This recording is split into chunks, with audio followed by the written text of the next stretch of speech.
pplittle.com. Hi, I'm PP Little, the anti-woke warrior. And fellas, it's tough out there. All over the country, manly mans like us, all like me, can't get girlfriend, no matter how many times we point out the objective flaws in The Last Jedi. Trust me, I've been trying for 6 years. But fear not, your humble PP is here to give you my top 5 alpha movies for manly men. Number 5, Snow White, the 1937 version. This movie has beautiful songs and animations. It captures the imagination of all who see it, even now, almost 100 years after its release. It also presents us an idyllic world where everyone you see is white, and all the betas are sent to the forest where they belong. However, the most alpha part of this movie is Prince PP Charming, with who I identify with greatly, and can kiss any girl he likes, even if she's sleeping. Number 4, Clerks. This classic black and white film has stood the test of time, from back when big anime titties were few and far between, and waifu body pillows were beyond oceans. Before feminism and black mermaids, men were men. They worked manly jobs, like rental store clerk or convenience store clerk. All a man had to do was complain about movies and comics, and they would get girlfriends. Nowadays, women expect you to have goals and hobbies and smell good and respect their boundaries. Gone are the days where you could call up the boys for a donkey show. I'm disgusted and repulsed and I can't look away. Number 5, Forrest Gump. Jenny, goddammit! Why didn't you listen? Why didn't you stay with the little guy who couldn't read? Why did you get infected with the woke mind virus? Let this be a reminder, ladies, that when you ignore the nice conservative boy, you get AIDS. You get AIDS and you die. Sorry, guys. It's just that this movie gets me very emotional every time I think about it. This movie proves that in real life, all woke people are evil hypocrites, not like me, who is very accepting of others. Get out of here! I'm not racist. I watch Godzilla -1. Speaking of... Number 2, Godzilla -1. This movie is destroying Hollywood. The people are sick and tired of having politics crammed into their entertainment by manipulative assholes pushing an agenda. This movie is a conservative masterpiece. It's about a bunch of top G's who are World War II vets banding together to bring down Godzilla. The big twist is that they were Japanese all along. Despite that, this movie is as American as it comes. It shows men being strong and stoic and women depending on them financially. These men are warriors who will do anything to defeat their enemy, no matter the cost to themselves or the people around them. I'm talking shoot first, ask questions later. Or at least that's what I think the movie's about. I don't really watch movies. I watch Nerdrotic summarize them in full while he feeds me my opinion. That's how you hurt Brie Larson. Before I get to number 1, some honorable mentions. Boondock Saints. This movie makes me want to be a better man. 500 Days of Summer. Summer should hang for what she did. A Walk to Remember. If all else fail, look among the sick and desperate. All the times that Sean Connery slapped a woman. You get her, Dad. And finally, the most relatable movie of all time, Never Been Kissed. Number 1, Fight Club! This is my favoriteest movie of all time because it's about how materialism is destroying masculinity and also about how we should all start fight clubs. This movie shows us a relatable story about a guy who feels very afraid of girls but wants them so bad. So bad.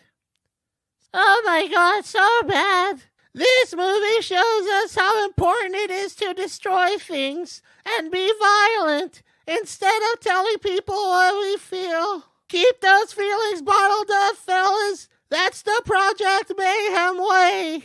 I really like how this movie ends with a very romantic scene where a guy destroys an entire city just to hold a girl's hand. It shows the dedication and loyalty that women often reject and mistake as creepy and weird. If Martha Singer had just read the protagonist's mind and had sex with him in the first place, no one would have gotten hurt. It's that simple. Communication is gay. You know what isn't gay? Rolling around a creepy basement shirtless with other mans, beating each other off, up. This is how you beat socialism and gay thoughts. So that's my list, ladies. These are the movies that shaped me as a man, a real man, a man's man. I'm so manly, you already want to make me a sandwich. I bet you never heard of these movies. They're so obscure. Date me, and I'll show you them, and then we'll get married, just like the good Lord wants. Hit like and subscribe and say hi in the comments. PP little out.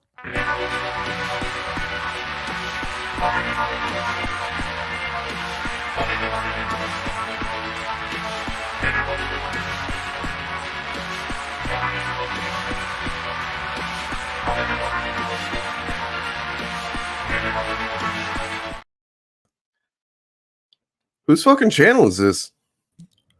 I don't know. What? We were invaded. God damn it. Was that guys. PP Little? Did PP Little fucking get his video on our... God damn it. Yeah.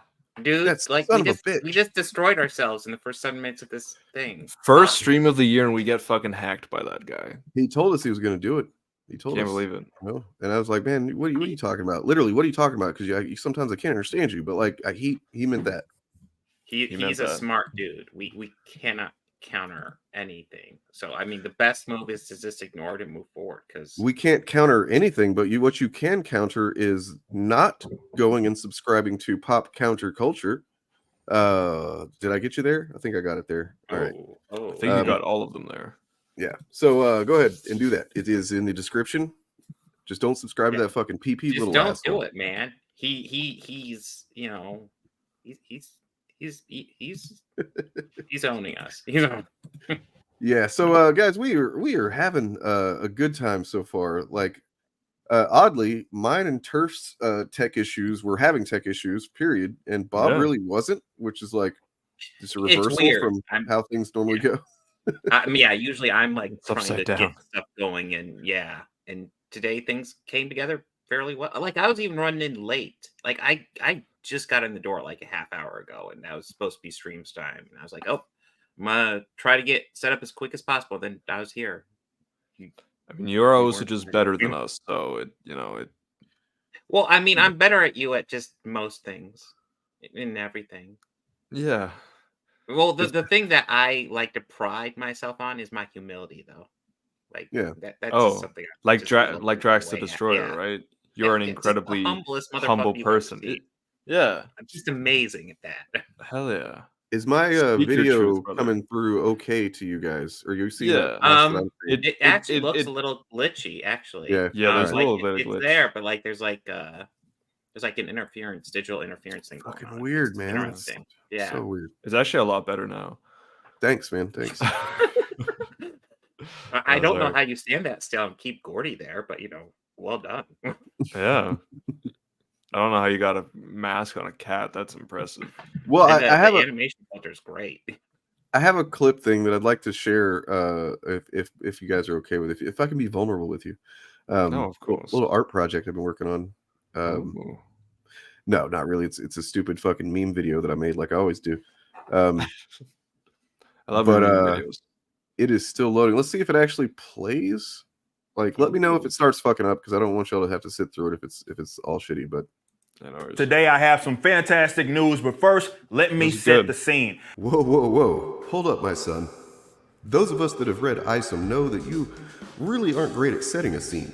I mean, after all, ISOM number 1 opens with 2 weeks ago in West Floor Spark, and then the next setting is earlier.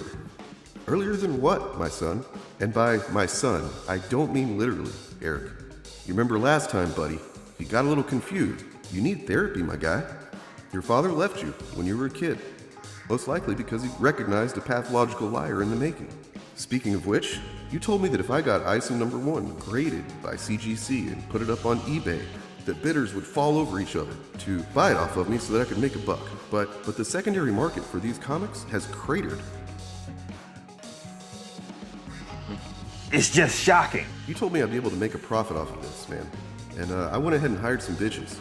Hey, bitches, y'all can go ahead and leave.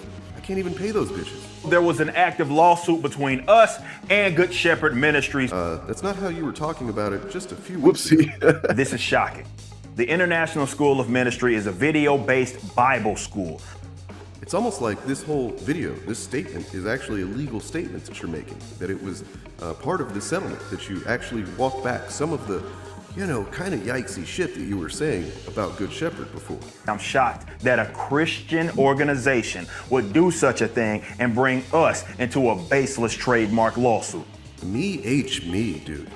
And it's unfortunate that a Christian organization would want to limit this mission and demand control.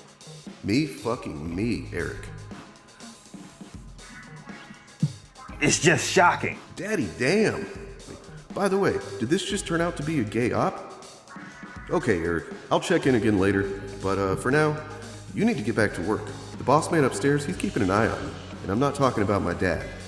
I'm talking about the boss man. All right, peace out, motherfucker. Ain't gonna ask what the fuck? What? Thank God Jesus is here to save us. How did you just think to do this? Your brain fascinates me sometimes. Yeah, so I came across some Jesus green screens that were like somebody had uploaded them. It looks like maybe some church like back years ago had uploaded them, and they were probably using them for like legit purposes. And like it's just these really crappy little animated Jesuses that do like 3 motions and then that's it. And I was like, well, if I make him say some funny things, that could be funny. I don't know.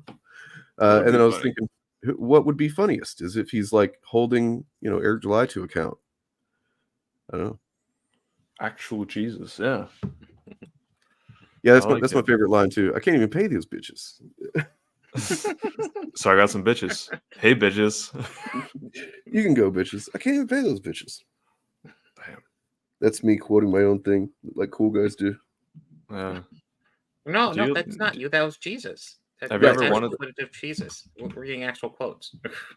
Have you ever wanted to be a voice actor? Sorry. I mean, I never thought of it until like shortly after I started YouTube. I had an audience member like email me and ask if I wanted to, or if I would be willing to voice the spirit, or no, not the spirit. It's actually the narrator about. He did a project on the spirit in college. He's an animation student. I imagine he's graduated by now, and it was pretty cool. I think it's up on my channel still. But like, yeah. He was like, I'll give you $50, and I was like, oh, okay. And then suddenly I'm like, wait. Because I'd also like been hearing once I started YouTube, people are saying, "Oh, I like your voice," and I was like, "Wait, I have a good voice? What?" Yeah, you do. You do actually have, you guys both have good voices. Oh, thank you. Mine is complete ass right now because I've been sick as shit. It sounds better than it did yesterday. Definitely a lot better. I felt and I imagine sounded about half dead yesterday. I mean, yesterday it had that like raspy sexiness, that comes with being sick, but like. No, nothing else. Well, I've thought about it. So if anybody wants to hire me for, or just, I don't know, I'll do something for free. I actually kind of, never mind, I'm not going to admit to that on the screen. So, have you done porn? No, yeah, but only the voice. Oh, okay. Voice work in porn. It's a very popular Yeah. industry.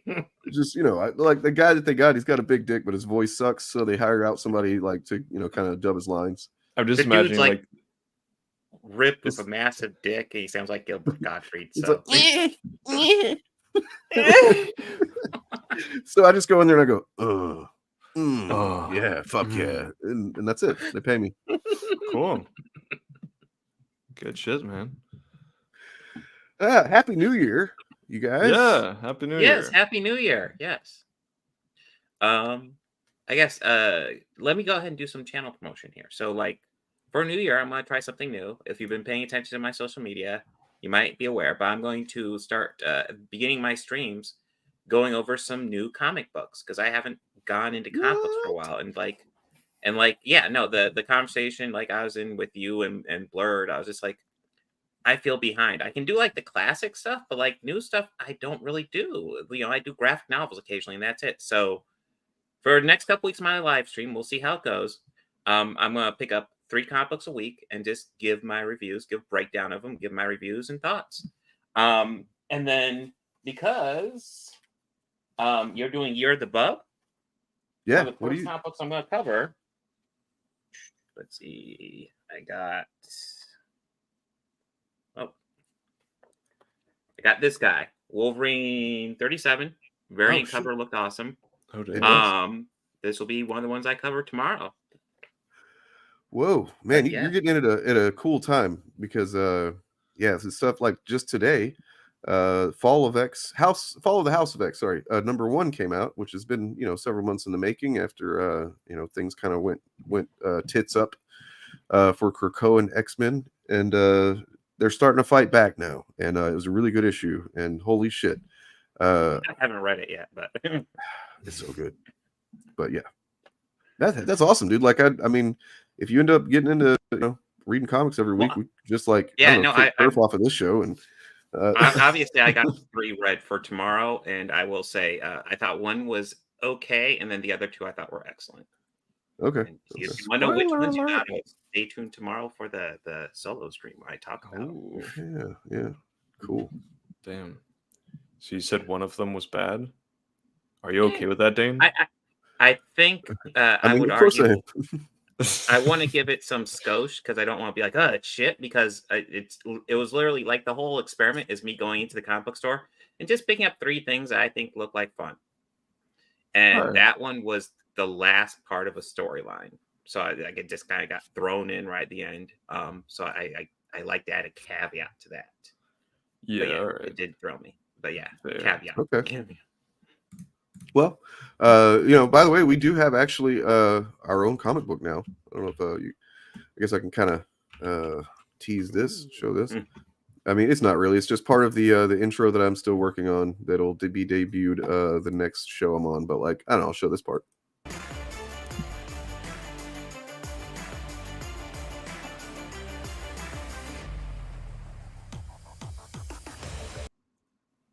There we go. Little teaser. Nice. I can't wait to get that one. How many variant covers are we gonna have? Just the one.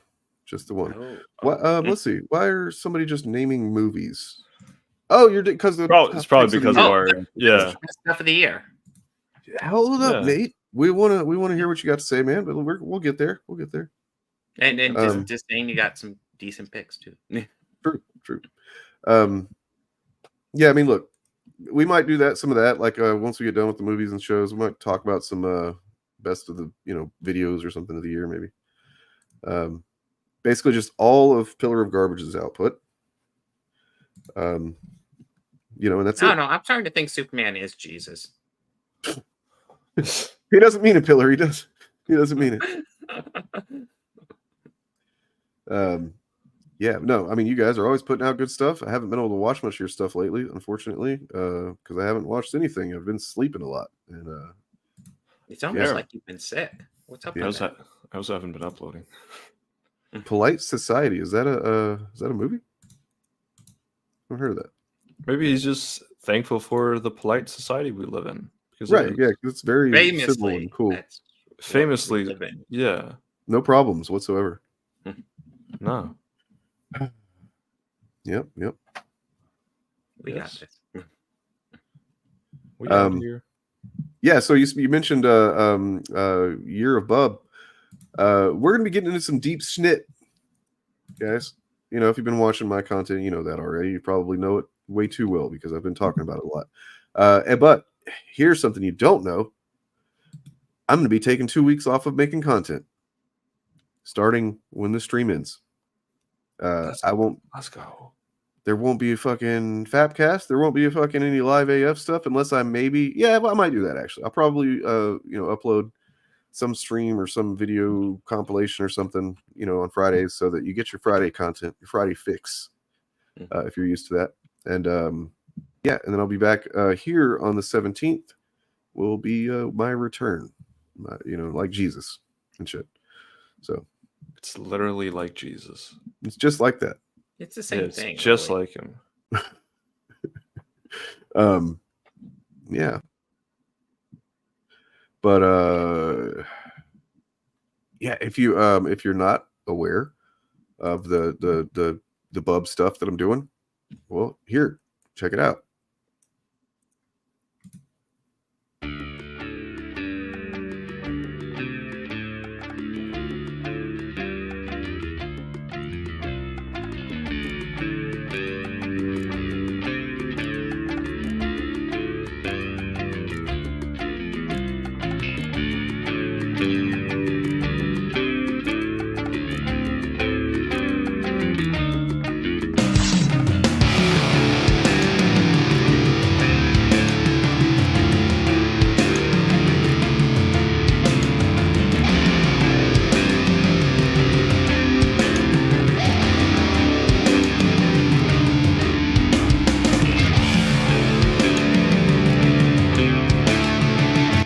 Yeah, and as it says there, I'm going to be doing content on Wolverine all year long. Nothing but. Just kidding. That's not what it is. I don't want to confuse anybody. This video isn't exclusively about Wolverine. What the fuck? Yeah, well, I mean, it is now. You just didn't know about it.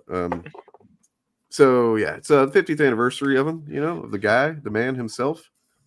In fact, let's see. The original short king. The original, exactly. Yes.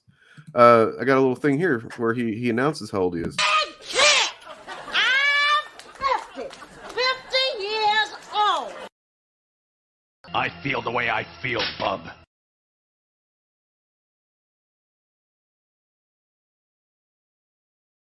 Good times.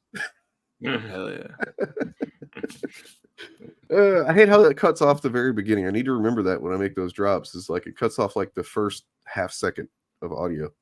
So it's actually, what's her name? What was her name? Sally O'Malley on SNL back in the day. Sally O'Malley. I'm 50, and I like to kick. No, am I the only one that remembers that? No, it was Molly Shannon, right? What the? Yeah. I am brain farting this. I have to figure that out. Yeah. Exactly. I remember that. Exactly. I actually have the freaking thing. We could watch it if we wanted to. I don't know. It was pretty funny back in the day. It left an impression. Or we can just get right into talking about the best of 2023. I feel like the comments currently are itching to talk about 2023 and 2024. Yeah, this one for sure. 2023. Yeah. What? You act like 2023 is over. It will never end. We're in it forever. Did we just go back into it? I think really we're like stuck in 2020, to be honest. Just like we keep calling it another year, but we all know the truth. Yeah, none of us are getting older. Yeah, that's I'm the actually case. getting younger. I just turned 22 again. Oh hell yeah! No. Yeah, you're almost my good old ripe age of 17. But we should cover just like a smidge of Chud stuff because some people they need that. So yeah, you guys might have seen that video of RK Outpost Ryan Kendall. It's going around, and man, they're really proud of it. These Chuds. Honestly, I don't see what the point is, but like maybe I don't know. Films don't do a good job. It's literally the rant I just went on. You dumb. He's killing me. Bitch. I don't get it. Oh, is this RK Outpost being badass as hell and just showing that woke Hollywood? You know, I just kind of hate that like RK Outpost has kind of taken the image of Beak and just like used it for his shit. Because you know what? I don't think Beak would say that shit. You know, you don't know about the dark side of Beak. No, I don't know. Yeah, I should probably find a different bird person. I don't know what to use. I feel sorry for all of them. What a little bitch that guy is, man. Like I actually titled that file is called Bird Bitch Returns. Mm-hmm. No, it's a wild video because like people are either watching going, yeah, what a badass, or like someone like me watches and goes, dude, like grow the fuck up. Like what's up with you? Like, and see what the hell it is he's even saying. That's like it didn't make any sense to me that it would be something they'd be proud of. It didn't even seem to be making any coherent point unless you're like deep in the sauce, maybe. I don't know who he's talking to. Did you ever learn that? No, I haven't looked into it because like just watching a clip by itself, just like, oh, he's being a man baby. I've seen this before. What did I do with that? Look, this is one of the reasons I'm taking time off is because I'm like, I just need some time to reorganize my files. I'm going to be doing that for a lot for the next couple of weeks. Because I can't ever find shit anymore. Oh yeah. I did get my problem fixed. For anybody that's been aware of that, I've been having USB troubles, and I solved them. So nice. Yeah. It got to the point where my keyboard and mouse would just like intermittently not work properly. It's kind of hard to do things. Yeah, it makes it very hard to do things. What about you, Turf? What do you got going on for the year on your channel? What are you doing? Oh, in terms of channeling? What's your big fucking announcement, dude? Come on. Oh fuck. You didn't plan anything new for the new year? Nope. New year, new you, dude. That's how Americans do it. You're just gonna do the same old content and constantly outperform us? I see how it is. Yeah. That sucks. That's lame. Shut up. Actually, on my first video of the year is gonna be the all of like the full drinker video. Oh, because I still have not uploaded that. So for once on my channel, people are gonna get a video that's actually well edited. So that's crazy. I forgot to cut out a part of that. I remember now that like I should have done that. I should, yeah. No, I've cut a bit in it. Okay. A couple parts I've added a little bit of my own editing, which is just which is just nothing. Well then, yeah. Try to spot the differences. No, but yeah. Then I honestly have no plans. I don't know what I'm video making next, and this I know this is not how things are supposed to sound right after New Year's. People usually have a plan, but like, you know what? I've been in like a little state. I've had a lot of busy stuff going on, a lot of other interesting things, and I've just haven't been thinking too much about the channel per se. However, that's good. That's fine. That's actually good. That is good. However, I feel something brewing, something inside me. Like I need to soon get something off my chest. You know, I don't know what yet, but it's coming. However, I'll be every week for the foreseeable future on the stream. So to the people who feel like there's not enough videos, then yeah.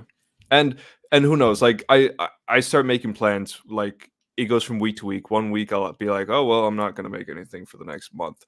And then the next week I'm like, all right, I'm planning 6 videos ahead. It's I'm not gonna do anything, and then all of a sudden, friggin' Heels vs. Babyface whinges about pronouns for a few minutes, and it's like, okay, I'll do something. Yeah, exactly. I might think about actually talk about the whole Star Wars Theory and Mark Hamill thing, and just like and make it of more like, because one thing with my videos is that like I always jump on like something that was like kind of trending and like a big deal that everyone made their videos on like weeks before I make my video. So it's like I always feel like I need to do something a little bit extra, you know. So I think it's gonna be like I'm gonna use that thing that has just happened to talk about the whole like Star Wars and Star Wars fans and Mark Hamill in general, you know, and like how when The Last Jedi came out, he was often like his comments were used as like one of the main arguments against The Last Jedi. They still are. Like and they still are, yeah. And then how to now, for some reason, a lot of like Star Wars Theory fans just like turned on him after he just said no when someone asked him if he'd given permission that Star Wars Theory could use his own face, like Mark Hamill's face in his like fucking fan film, which he basically deepfaked Mark Hamill onto Luke Skywalker, which is what we've just had an entire fucking strike about from the side of the actors. That like you can't just use their faces with AI. I mean, there's also other stuff, right? But like that was one of the pretty important parts of the strike. Indeed. It's just a stupid situation. Why does why like I don't know, I just get the feeling maybe he didn't engage too much with the dialogue that was happening during the strike. So I can't imagine he would. Bro has like a Lamborghini, he has a fucking mansion. Christ. Like bro, I don't think he's like worrying about that stuff. That's really dumb. And it's like he's been talking about his deep fake trilogy for a while now, that he wants to do like the Heir to the Empire comics with like instead of the sequels, and it's just like, oh, did he talk to Timothy Zahn? I'm not sure. Also, I am seeing a bug that needs to be vanquished, so I will go for it. Go kill it, murderer. I will. Does it look like a mermaid? It is. Well, Turf said he's got something brewing, and I know someone else that's had something brewing. And we'll see what he had to say. The thing that I've done that's been the most mild thing, the least political thing that I've done, the least controversial thing that I've done, or should have been, was launch a fucking comic book company. Who would have thought? Who would have fucking thought me launching a comic book company? Fucking mad!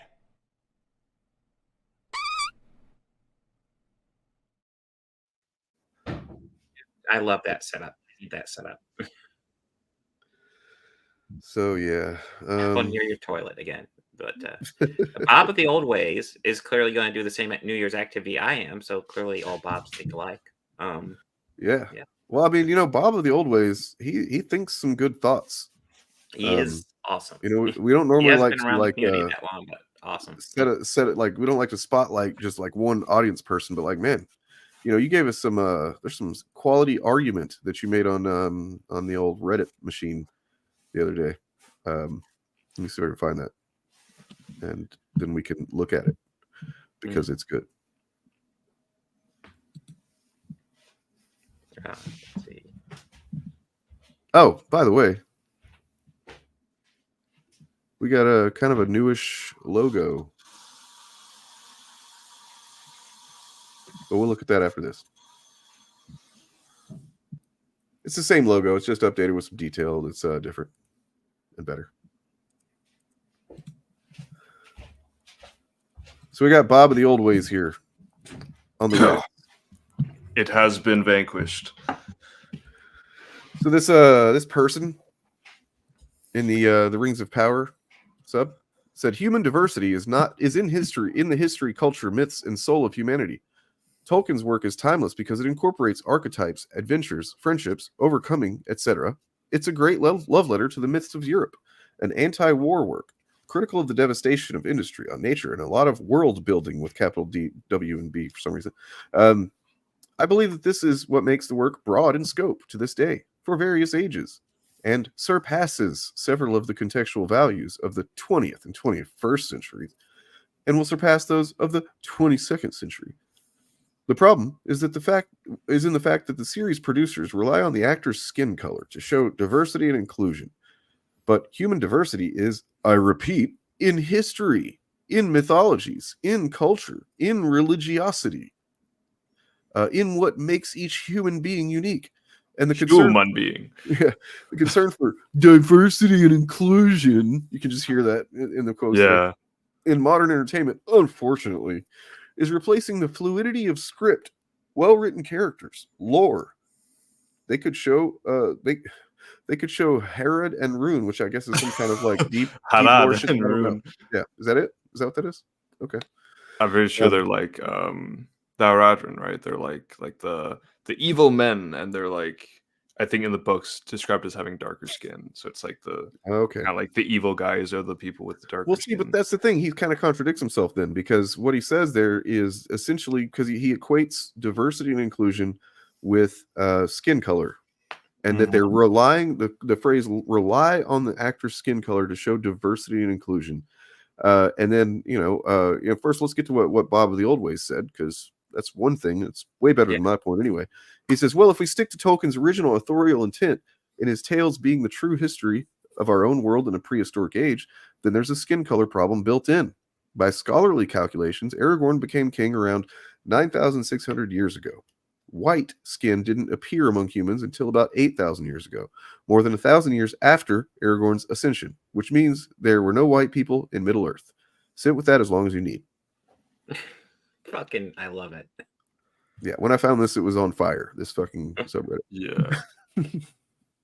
Yeah, I love it. Like, there's like some universities where you can study like Tolkien, and I'm just like wondering whether like if you talk to one of those professors, like would they just be uber racists?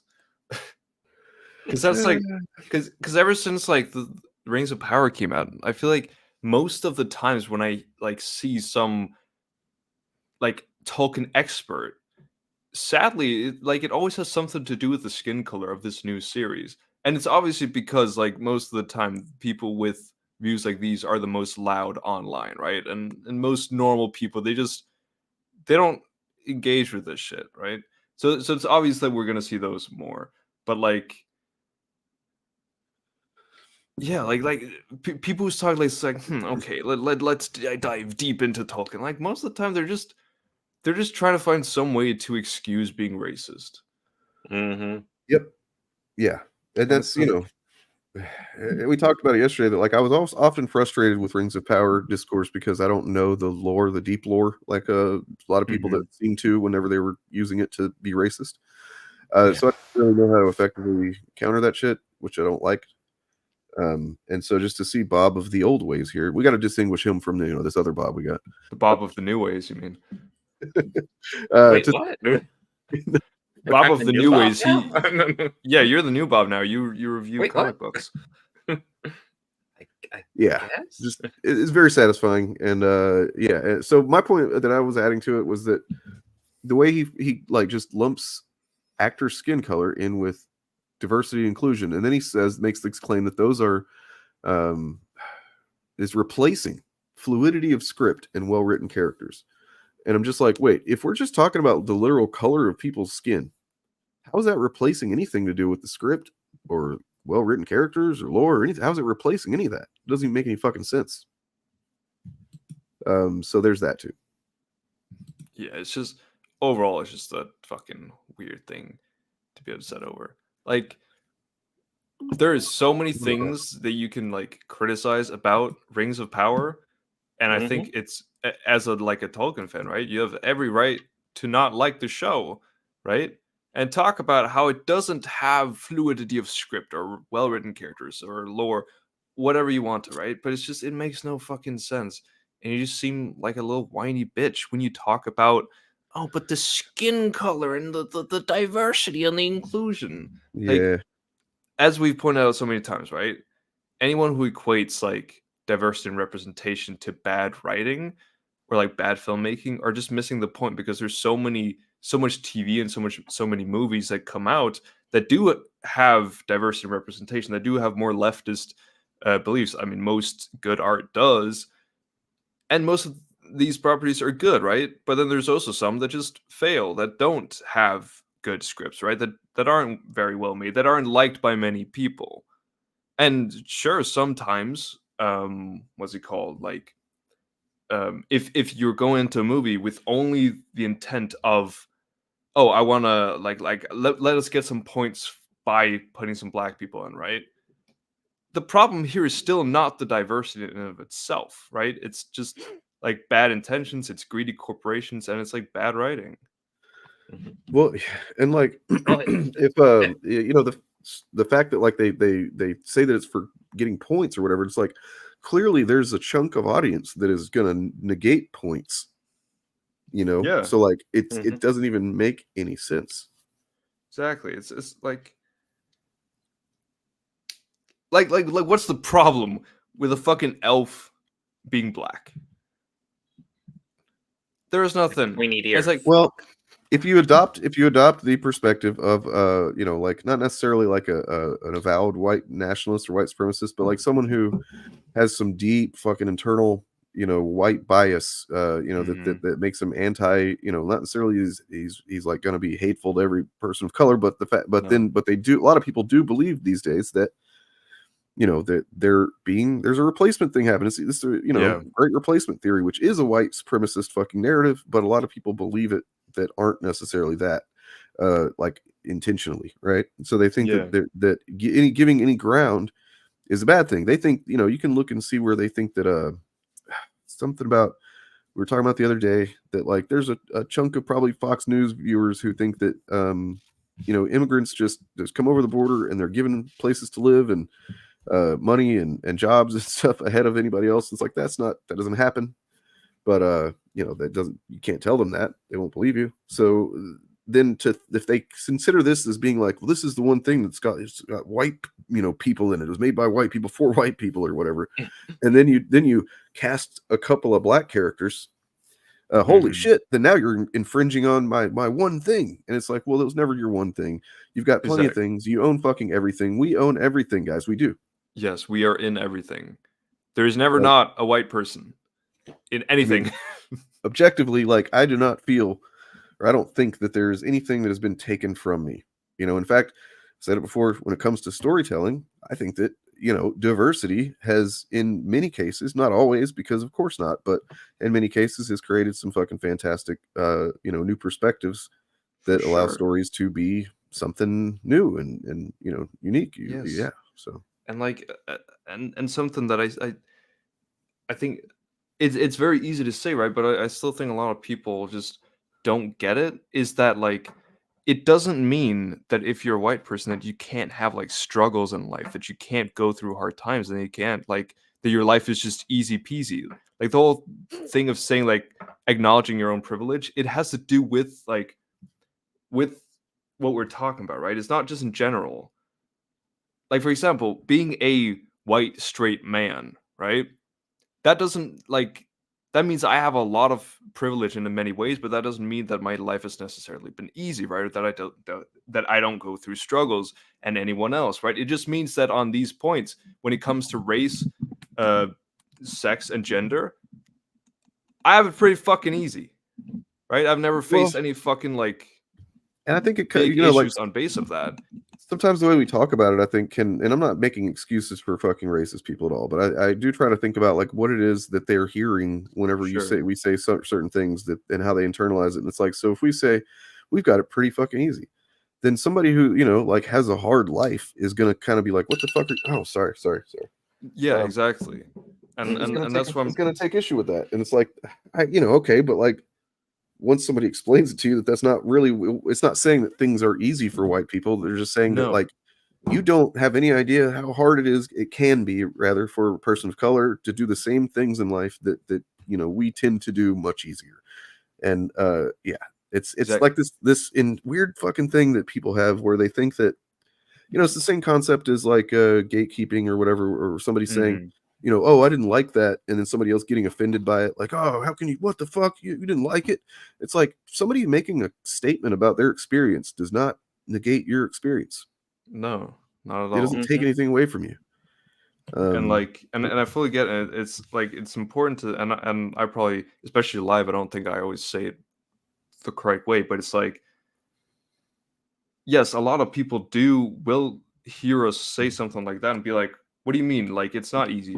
But it's like, it is only from the point of sex, gender, and race, right? In this case, or just for someone who's just white, right?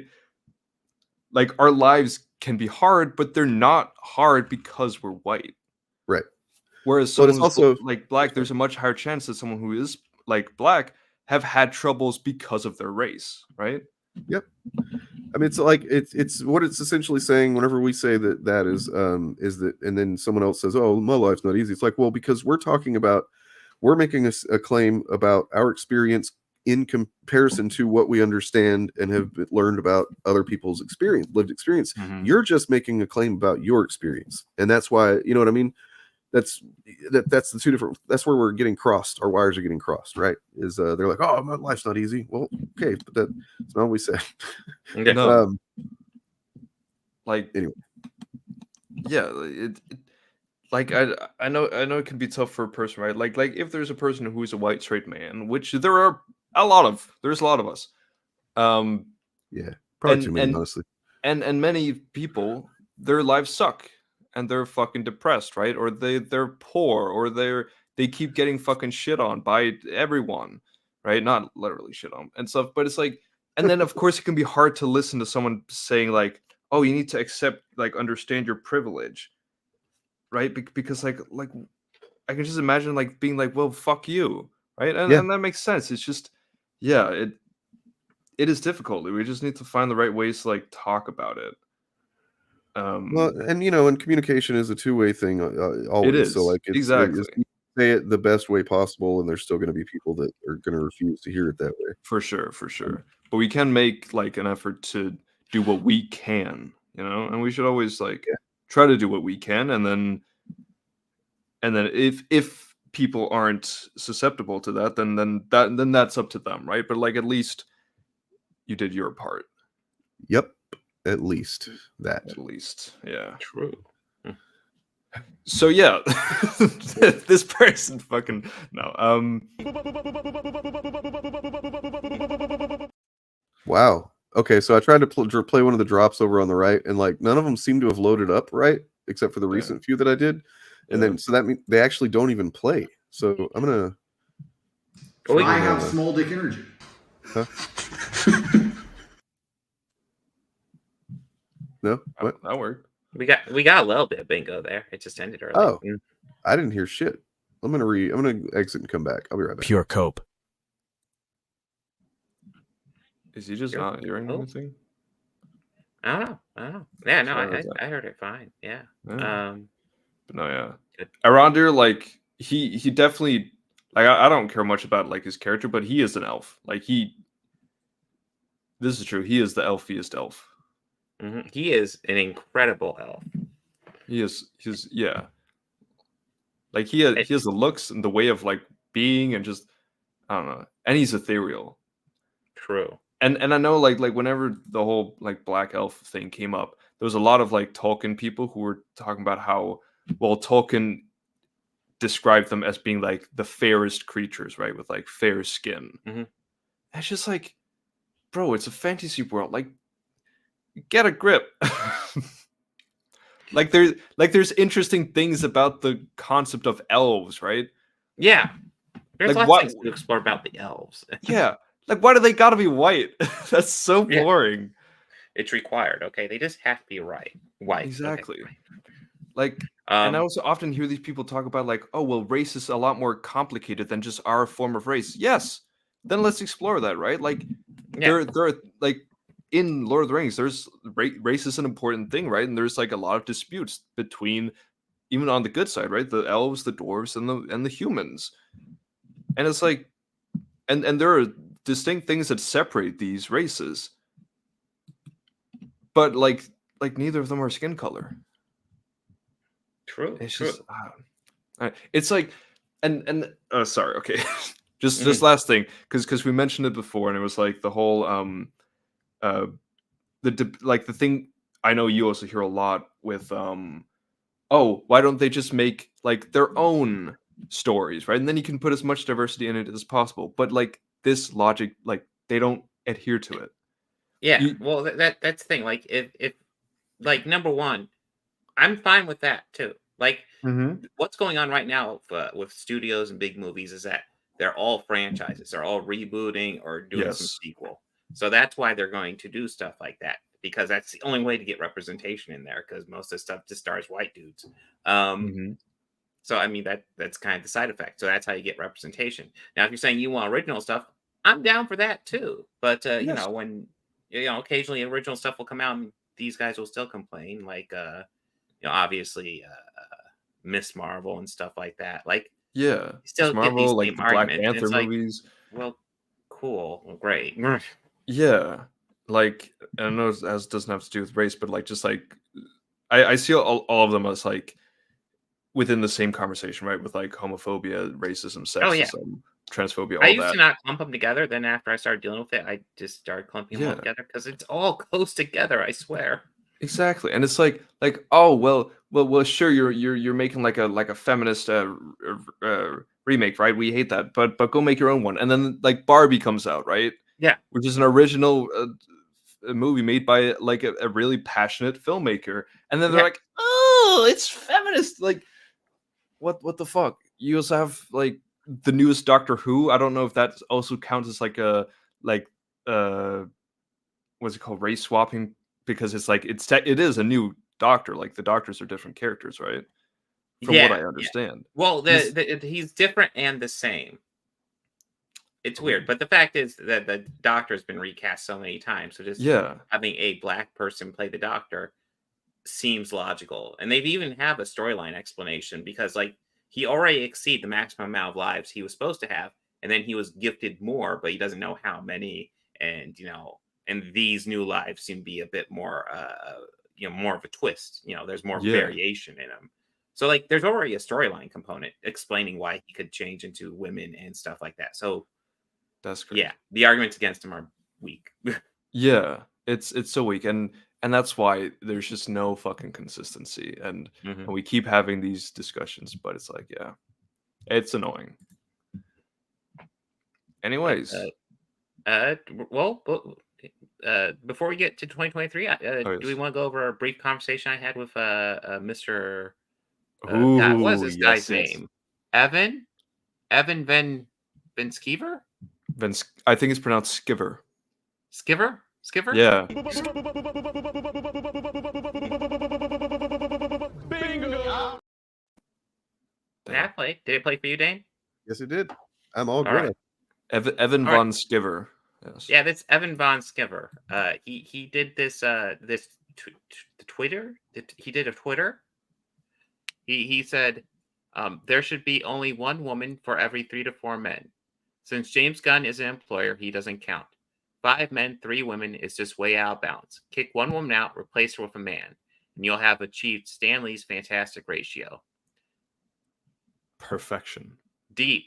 This is deep thoughts right here. And I want to point out, like lots of people are like, oh, it's an obvious joke. I've already seen people on Twitter defending this take, his fans defending his take, so that they will eat up anything. It's sad. But anyways, this is a thing he said before, and Stanley has never said this. Yeah, no. Essentially, he's fucking around with what the Fantastic Four was. But yeah, I was just like, Ethan, are you okay? Do you need attention? This comes off as a cry for attention more than anything. People should be hired based on skills and job needs, not gender, unless it's somehow needed. Everyone knows that, even you, Ethan. Yeah. And then he was like, Bob, this is called trolling. But it's found in a real trope that most people notice once you open your eyes to it, the fantastic ratio. So it's like he's saying it's bullshit, but then he's kind of doubling down. This is the fucking having it both ways of fucking piece of shit fascists like Ethan Van Talking out both sides of your mouth, yeah. God damn it. Yeah. I was like, oh, okay. Cry for attention. Gotcha. How sad. Most people seek attention through achievements. You seek it through being cringe. Sad. And then you seek my attention, not understanding my jokes, retweeting them cluelessly, and receiving nearly zero engagement from your perplexed and worried following. Got it, Bob. Oh my God, he actually thinks that fucking Twitter matters. Like, yeah. I was like, a plea to popularity. This is very sad, Ethan. Get off Twitter. Go work on your frog comic. Hell yeah. You took that one well. You were whoa. Whoa. Fucking coming in hot. I just enjoyed it. Coming in hot. It's like victory. Yeah. I mean, everyone knows when you start like hurling insults at someone in an argument, you've won. So that means you lost, Bob. Yeah, he was no longer even engaging with what was being said. So I mean, you're saying cheers for his victory. You're just saying you got me. He's called me names. He called me a stupid motherfucker. How am I supposed to come back from that? Exactly. He wins. I mean, can you like make a logical argument for that you're not a motherfucker? Because you have fucked someone's mother before, right? Yeah, I mean, so I assume so. So like, I mean, he did get you there. Are you stupid? That's the real question. You've got more than one kid, right? So like, and with the same person. So that right there is kind of just proof that you are a literal motherfucker. Yeah. True. Damn, Bob, you're one. I mean, he got me. He got me. And listen, we're all sometimes a bit stupid, so Damn. Sketchy got hands. He fumbled an X-Men gig with Grant Morrison, and Grant Morrison didn't even want him on the book. We had he said that before. Damn. He's tried to walk it back since then. But like I've got the clip, I could pull it up if you want. But like he's just kind of whining because he didn't even want me. Or of course Grant Morrison is they them, but Ethan's a dipshit. Yeah. And then you know what he did? You guys know about what he did whenever he realized that they didn't want him on the book? He fucking did a protest where he tried to draw the word sex somewhere hidden in every page of a comic. Just like, wow, man, that's fucking cool, dude. You're a cool ass grown man, Ethan. Wow. Jesus Christ. Yeah, I didn't know we were dealing with like a teenager. Shit, maybe I was too rough on him. Apparently so, man. Like you reminded him and his audience of the Frog comic. You're not supposed to do that. That's just. Oh shit, I am supposed to work on that, aren't I? Well, I mean, because he said before that, like, really, because even though he said this before, he doesn't like it to be super well known. I don't think, but like. Give me a second. I'll pull up that clip for when DJ was talking to him, and he kind of just, I don't know, revealed the grift to a degree. Mm-hmm. Where he said something about here we go. I think I got it right. No, wait, no, that's not it. Whoopsie, sorry. Where he just talks about like you just give the person your money, Eric July, your money for, not really for a product or what you get from it, just so he can continue ranting about the fucking hoe-ass roads. Like, wow, just giving it up like that, huh? I know I've seen that clip recently. I got it here somewhere. I just need to. My shit's all messed up right now.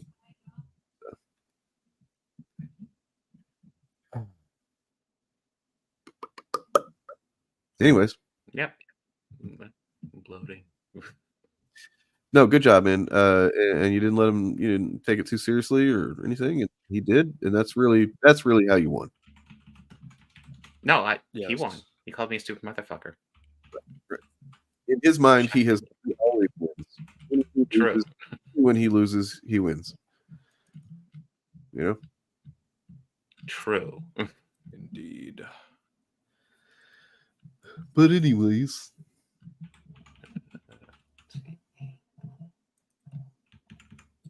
so yeah, talk a little bit about 2023. About 2023. That's a hell of a year. Oh yeah, there was a year. Yeah, that was a year. Hell of a thing. Hell of a thing. So what happened? What movies we got? Who's got a list? Did anybody prepare for this whatsoever? I did, of course. Did you guys? Yeah. Well, I mean, if we're talking about the best movies of 2023, which I will happily admit, I do not have a very complete list of that. There's still lots of Oscar movies I haven't had a chance to see. Lots of those are probably really good. Right now, my favorite from 2023 is probably still got to be Guardians 3, and that's I still love even over. Okay, I was going to ask that. Yeah, no, even over what? It's like a close second. I prefer Guardians 3. But yeah, like I said, there's year-end movies. I will say, there's been a couple of real stinkers right at the end of the year here. So they usually are later, but yeah. Well, I mean, we're probably going to get some stinkers, like, you know, right now, basically, too. Yeah, because, January will be a dumping ground. Can't wait. Yeah. because everybody knows. What month it is? Fuck you, it's January. Yeah. Yes. I mean, one thing that really like actually surprised me deeply was actually Rebel Moon. I really no. I was about to say, oh dear, the one person who liked it, huh? I did not like it. I was trying to make that convincing. My favorite movie of the year is Across the Spider-Verse. I fucking love that movie. Okay, what It about is a like great movie. what about adult, like for adults that are like, you know, with real people in them, not like Oh, you're totally okay. kidding. So it's a throwback to our debate. I do not believe that about animated films. Well, okay, you know what? In that case, you know what? You're right. Okay, an adult. I'm gonna have to go with Wonka. Oh, I really- have not seen Wonka yet. I'm seeing it this weekend. I went Is it to watch actually it with good? my girlfriend. She luckily warned me right before that it's a musical, and I feel like Oh. I would have been very taken aback, but if I hadn't realized that before going into it, you know, I thought it was fine. It's You know it's what a decent time. I think it's charming in its own way. the original one, it's like half a musical. It's kind of weird, right? Like it is a musical. They sing songs pretty, you know, consistently, I guess, but like it's not, got musical interludes. I want to say. Yeah, but not as much as like a musical tends to. You know? no, this is like a full-on musical. Godzilla -1. I keep hearing, you know, seeing people say that that's just so good. So I guess I need to watch it. Godzilla have -1 been- is extremely good. I have really been enjoying Monarch, Legacy of Monsters, but I still need to get on that. No, just looking over my podcast right now. I'm seeing a couple of things this year that were really good. You guys remember Gen V? yeah, Yes, Yeah, yes. That was a solid first season. Nice little extension of The Boys. That was awesome. Okay, we're looking at TV shows now. well, I mean, It yeah, was we're in doing both, right? 2023. Yeah. Okay, yeah. Oh yeah, I mean, yeah, Gen V was really nice. The Last of Us, I really enjoyed. Oh, nice. Yeah. I haven't given my favorite. favorite thing yet. We don't get no. Go ahead. Go ahead. I know. Go I'm not sure. I'll think about it actually. ahead. Fuck you. Well, I know what I would say, but I don't want to say it and then like not remember something until later.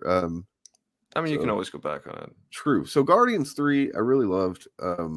You know, it was like, I mean, I literally put Rocket in the thumbnail for this thing, and the two things that I put on the thumbnail for this are the two things that come to mind with like, okay, those fucking were standouts, like excellent. The Last of Us and Guardians 3, and in particular, obviously, the episode 3 of Last of Us was like phenomenal. Damn. Yeah. Yeah. But also The whole series was good, but that episode 3, oh god damn, that's so Yeah. just amazing.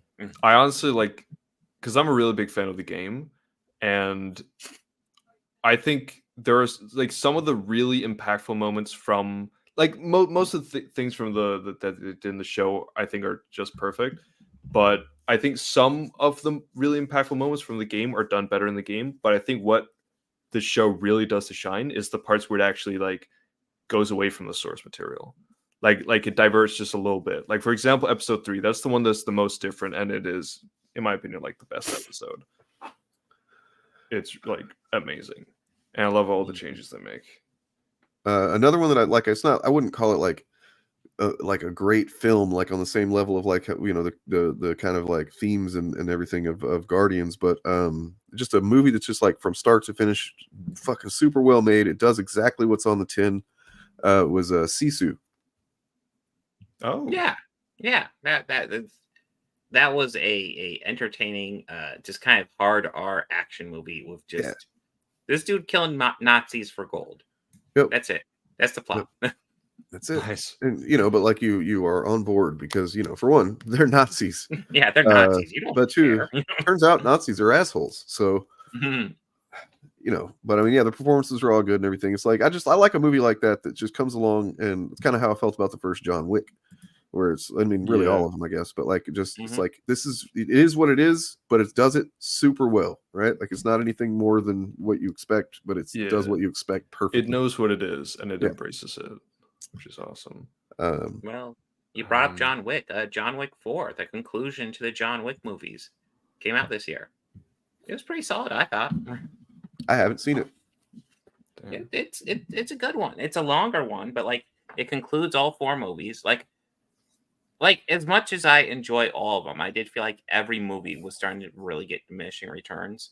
Yeah. And I felt like this one was probably maybe a step up from 3 for no other reason than it's got the really good action sequences, but also like wraps things up. Finality. The ending of 3 is wonky. As much as I like 3, the ending is wonky. And this one kind of brought together. It didn't force it. It set up like a spinoff, but like it ended the John Wick series. Yeah. It's like great. Well done, Nice. guys. Nice. Wait, was Scream 6 this year? Yes, Scream 6 Oh, was good too. I I'm really like Scream disappointed 6. that now I have to boycott Scream 7 probably, but Yeah. I think a lot of people are gonna not really give a shit about Scream 7. Yeah, like they really fucking fumbled the bag with that one, because here they had one of like the best reboots of any like horror series that they could have dreamed of, right? With like 5 and 6, and they were on. 5 was solid, and then 6 I thought was even like just a little bit better than 5, and then let's drop the ball on it all. It sucks. It's horrible. But another horror movie that I also really liked from 2023 is Talk to Me. I have not seen that. Oh, it's from like it's I think Australian. It's from like 2 YouTubers called like Raka Raka. Well, it's one channel or something. But it's actually like I'd really highly recommend watching it. It's pretty short, but it's really good. I was really surprised by it. Okay. Because it was like I knew about the YouTubers, so I just heard like, oh, they've made a horror movie. Let me watch it. Like I wasn't expecting too much, but it's watch it. I highly recommend. Cool. I'm kind of looking through movies right now just to see what I've missed or anything that I forgot, and I'm not really seeing. It's kind of a not super healthy year. Yeah, I mean Oppenheimer. Oppenheimer and Barbie were both really good. The Barbenheimer was a fun experience overall. It was. I think Oppenheimer is probably my second favorite movie of the year. Damn. Like it goes across the Spider-Verse, Oppenheimer, and then I think Guardians 3. And I think Scream 6, honestly. I really enjoyed it. I like that. And then Rebel Moon, of course. Yeah, of course. Of course. Okay. Well, did we let's see. A couple other things that are catching my eye. There's Lower Decks season 4, which I thought was really good. For All Mankind season 4 has been fucking, once again great. As it always is. Loki season 2. Loki season 2 started wonky, but fuck, it ended good. True. Was Evil Dead Rise this year? Evil Dead Rise was solid too, Greg B. Yeah, Evil Dead Rise was. What about I guess Barbarian was not this year. That's right. No. I wish it was, because man, Barbarian was fucking good. I enjoyed Ahsoka. Ahsoka was fun. I thought like fun Star Wars. Yeah, it's like a throwback, like classic Star Wars. I enjoyed Ahsoka so much. It was awesome. Oh, Blue Beetle. Blue Beetle was like a great little classic origin story, giving us a lovable character that we'll probably never see again, but hopefully we will. But yeah. Oh, I got it for TV show The Bear season 2. Yes, holy shit. Phenomenal. Dude. The Bear is something special, man. Like they've really got something good going on. And if you ever worked in a kitchen at all, like that, it kind of enhances it in that way, I think. Because, like, I mean, I imagine it's got to be good regardless. But, like, if you've worked in a kitchen, just seeing the things that are familiar, right? Like, it's fucking... Yeah, I work in a kitchen right now, and I'm like, damn. We were not that intense. But, like, right. These are, like, real, like, cooks and shit. Yeah, exactly. But there's always still some of that same stuff. Yeah, exactly. Was Sandman this year? Okay, can I tell you guys my little before that, Succession season 4. Oh yeah. Holy fucking shit. That might actually be top of my like TV show list. Yeah, it's definitely at the top for me. I think Maybe you know what I think is probably just above that is Foundation season 2 for me. Oh, because I really, really enjoy that. I'm a big sci-fi head, and I love sci-fi that's like actually original and does things that you don't expect, and it does a lot of that. I need to get into because I'm thinking of getting a because I don't have an Apple TV subscription, but I need to get one because I need to first of all finish Ted Lasso because I still need the last season, and then I'm gonna watch Monarch, and then I was also thinking Foundation. Yeah, and I'm thinking of trying out that show Silo that's on there too. But anyway, what do you got, Bob? I was gonna say Sandman was summer last year, so that does not qualify, but it was quite good, and I am looking forward to the new season that they are working on. Yes. I'm sure it got postponed because of the strikes. Because what wasn't? If I can talk about things I hated the Netflix reality show Squid Game thing. You know, I didn't watch it, but I find that the fact that exists is just wrong. I hate it. I hate its existence. Just on concept, I hate it. Ooh, One Piece. I haven't seen One Piece. Netflix's One Piece was. I've been interested to check out the new Scott Pilgrim. I mean, they got all the voice actors from the Edgar Wright movie back for that, which is awesome. Oh my god! Well, I mean, if you know the caveat, then you know it's a bait and switch. Oh no! But Just it's actually like Doctor Strange 2? No, I think it actually is the most. If anything could fit under that stupid label, I think this is actually it, from what I understand. But I mean, it actually makes a lot of sense from what I understand too. So, like, you know, it's the original creator. He's behind this too, so like he's making the choices, and this all it clearly comes from a place of like he wrote the original when he wasn't thinking about the other person's perspective, and that actually this never really should have been Scott's story. You know, it's about like it's kind of weird to when you think about it to take a dude and like it's about him and his girlfriend's exes. You know, he's gonna fight them all because that's I don't know. Something maybe a little bit patriarchal about that. Yeah. I guess, no, that makes sense. So I guess before we move on to negative stuff, there's a couple. I want to give quick shout outs to a couple things because I'm looking over stuff. There was stuff I really liked. I brought up Lower Deck season 4. Strange New World season 2 was also this year, and that was fantastic as well.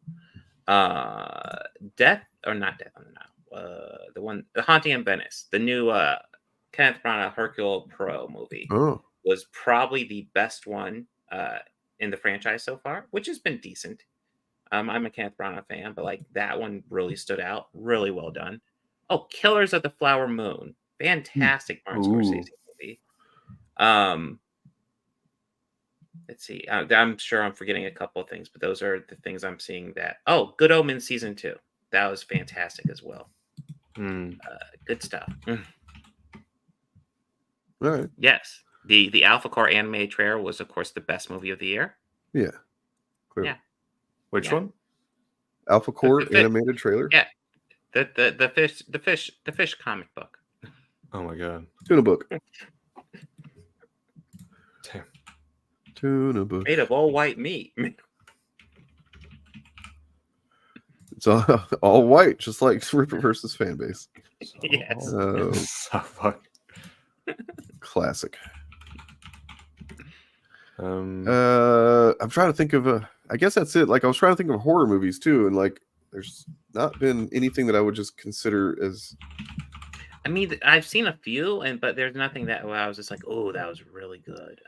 I was trying to see. I watched one that was on. I think it's a Shudder original that I watched, and it was it's pretty goofy, but it was also very good. Like it's about it takes place in the 80s, and I wish I remember the name of it, but like it's this stripper, erotic exotic dancer, and she's like has a rivalry with this Christian girl who protests outside the strip club every day.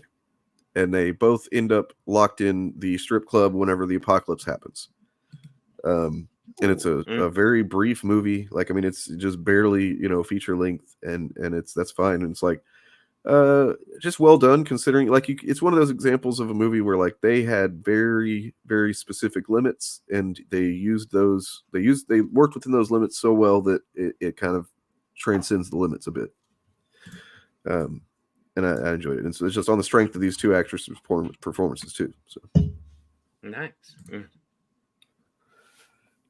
I wish I remember the name of it because I'll tell you that. But as of now, you don't fucking know what I'm talking about. So whatever. Yeah.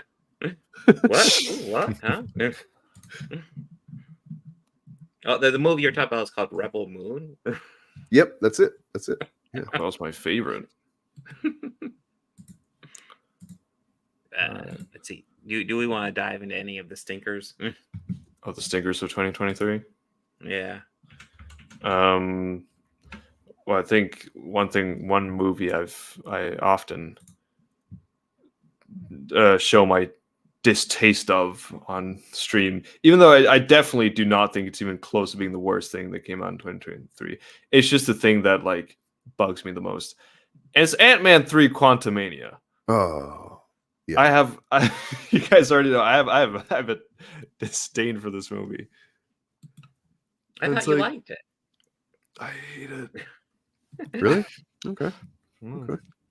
Yeah, you see, I do think that movie is kind of nowhere. I wouldn't say I hate it at all. I think it's got some entertaining stuff, but yeah, it's got issues for sure. Yeah, it's just one of those things where it's like if I had to like rewatch something from the year, like it's just the one I'd want to rewatch the least because I just didn't. I would actually probably say I prefer that movie to Marvel's. Just That's real fair. quick, if you're commenting on the movie I was discussing, well then no one's coming to save you from being wrong because it was called Revealer. Ooh. Yep. Anyway.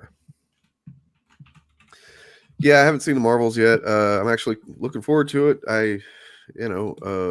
Like the fucked up thing that this Chud stuff puts me in a position. Maybe you guys have a workaround for this, but like I've been excited to watch the Marvels, even though I know that it's probably not going to blow my hair back or anything. Because I just kind of want to watch like a fun superhero thing. Yeah. But I'm not gonna. But I haven't been like, oh man, I'm so hyped to see the Marvels because, well, for one, I haven't seen it. Then why haven't I watched it if I'm so hyped for it? Well, because I just don't have the ability to right now. Got between kids and stuff, Yeah. And then I don't want it to seem like I'm forcing that to kind of just to counter what the Chuds do, right? Yeah. You guys ever find yourself in that? Because like, dude, I wanted to love Marvel's watching it. I want to be like, oh, this was so fucking good. I love it. And I came out of it just kind of like, it's got serious problems.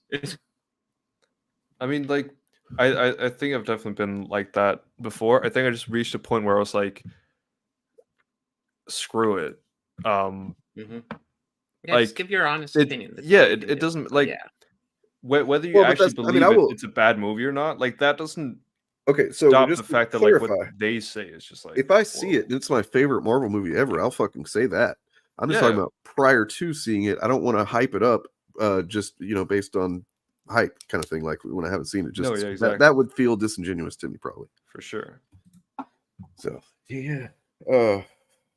And look, fucking Quantumania. It's a weird experience because like I thought I was enjoying it while I was watching it. I really did. I was just like, I enjoyed it while I watched it, but it just doesn't stick with you. It's like I enjoyed it, and then like 10 minutes later, I'm done. Like it's like Guardians stuck with me. I think we can all agree Guardians 3 was the best Marvel movie. The opening scene to Guardians had more. The opening scene to Guardians had more fucking resonance than the entirety of Quantumania. But I'm not a creep. Yeah, I'm holy shit! What a great fucking opening scene too. Just like Bradley Cooper killed it. Dude, oh my god, Rocket became my favorite Guardian after that movie. Just true. So it was brilliant.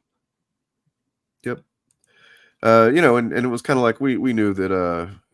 I had a feeling based on this that there's a couple of lines in the first movie, and then like whenever he's changing his clothes and you see the stuff on his back, and Star-Lord kind of is like, there's something. I was like, man, if they get to telling his origin, it's gonna be good.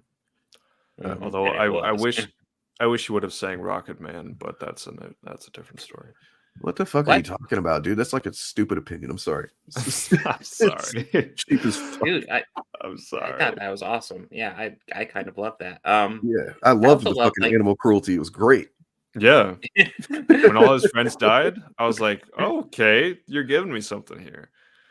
The other touch I really love with and I think that N2's hitting on it here. It's the fact that usually like the past two movies, the soundtrack's supposed to be like the songs that Peter's mom gave to him.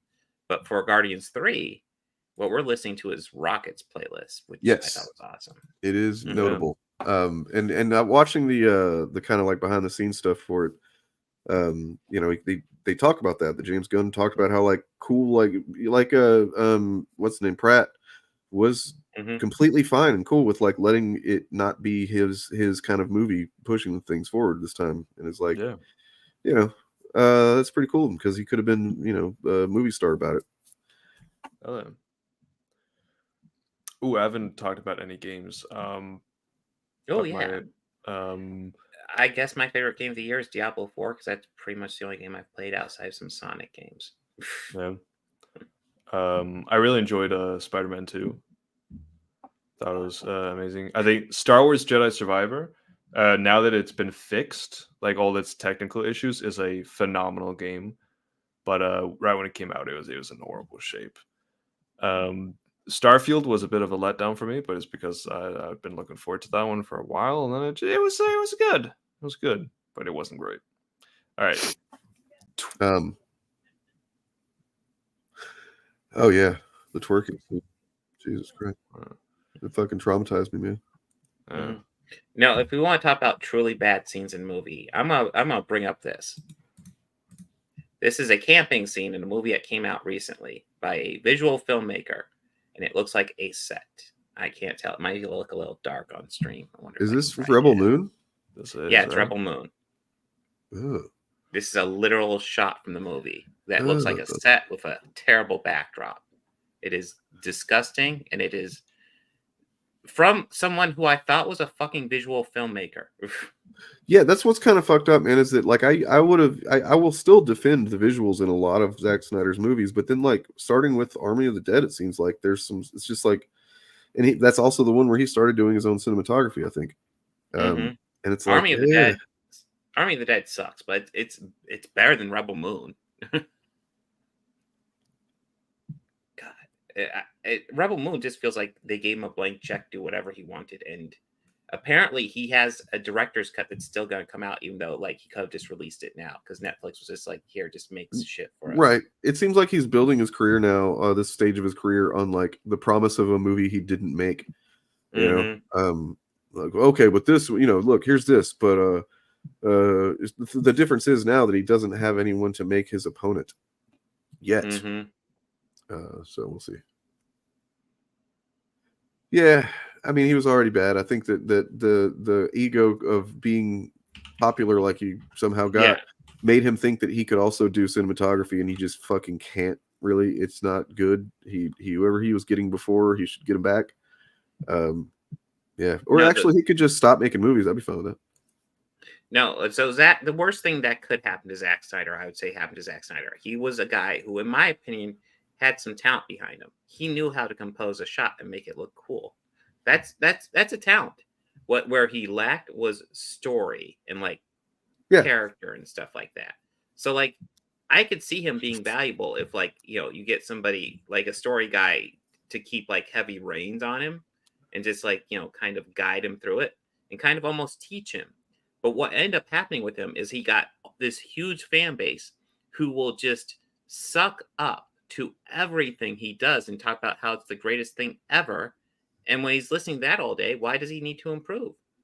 True. It's I mean, he could have been great, but no. He could have like he could have like gone back to done some kind of something to learn about how to, you know, tell a good story and not just like show cool things. But instead he not only seems to have gotten, from what I understand, gotten worse at telling stories, he's gotten worse at showing cool things. Much worse. It doesn't look cool anymore. It looks cheap and pathetic. Indeed. But yeah, that's recent in my memory and probably my least favorite movie of the year. So sounds good. I probably have another 15 minutes because I have to get up early. But do you guys want to talk about what we're looking forward to? Yes. 2024 thing. I mean, I'll just go ahead and say it right now. Furiosa. Yeah. Yeah. Oh yeah. Yeah. I mean, there's a couple other things, but Furiosa is like number one on my list right now. Fury Road was so good. Like, as someone who's overall a fan of the Mad Max movies, they've had their issues, except for Fury Road. Fury Road is like goddamn perfect. It was great. I can't wait to see what George Miller does with Furiosa. So just I'll run down a list. I'm looking at a list of the movies coming out this year. Some of them might not be right. I mean, like why is Blade listed here? I don't think that's accurate. No, it was but probably partially planned. If Thunderbolts is still coming out this year, I'm excited to see what they do with that. I'm pretty sure that one got pushed back. I think Deadpool 3 is the only new one. Deadpool 3, right? That's true. Deadpool 3, I'm excited for. Obviously, I'm a Deadpool fan. I'm a fan of these movies, but also I'm a fan of Wolverine. And yeah, you don't say. Yeah. Let's see. There's the oh god, they're still doing El Muerto. Is that coming out this year? No way. No. Anyway, the Joker sequel. Yeah. I am actually semi-excited for that because as someone who was a little like I think the Joker's a really good movie, but like I think people overblow it quite a bit. I feel like, to be blunt, I feel like Joker's an art movie for people who aren't familiar with art movies and they watch it and just think it's like this brilliant thing, and it's just good. It's just pretty damn good. Yeah. And I think the musical edge to the Joker sequel is insane, and I kind of love it. It could be, I'm not a big fan of what you call it, musicals really, but like it could go a different direction. Who knows? I do love a couple of musicals. I just don't generally want to watch them because it's uncomfortable. Not uncomfortable. I just don't get invested in a story when everybody just starts singing shit. It's hard. Yeah. But so this is I didn't know this is coming out, but The Crow, starring Bill Skarsgård, apparently. Damn. That's coming out. So I didn't know that was still a thing. Something that is still it got pushed back, but it's still listed for March 1st. We got Dune 2. Dune your mom. Dune, Dune your mom. Yeah. Yeah, I'm very excited for that.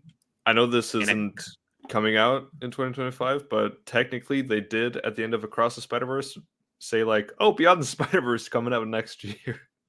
Yeah. I think it got pushed back, sadly. Yeah. Indefinitely. It was supposed to come out pretty much a year later. Yeah. In a couple weeks we got the musical Mean Girls, which I don't know what to expect, but might be good. Yeah. Ghostbusters, Frozen Empire.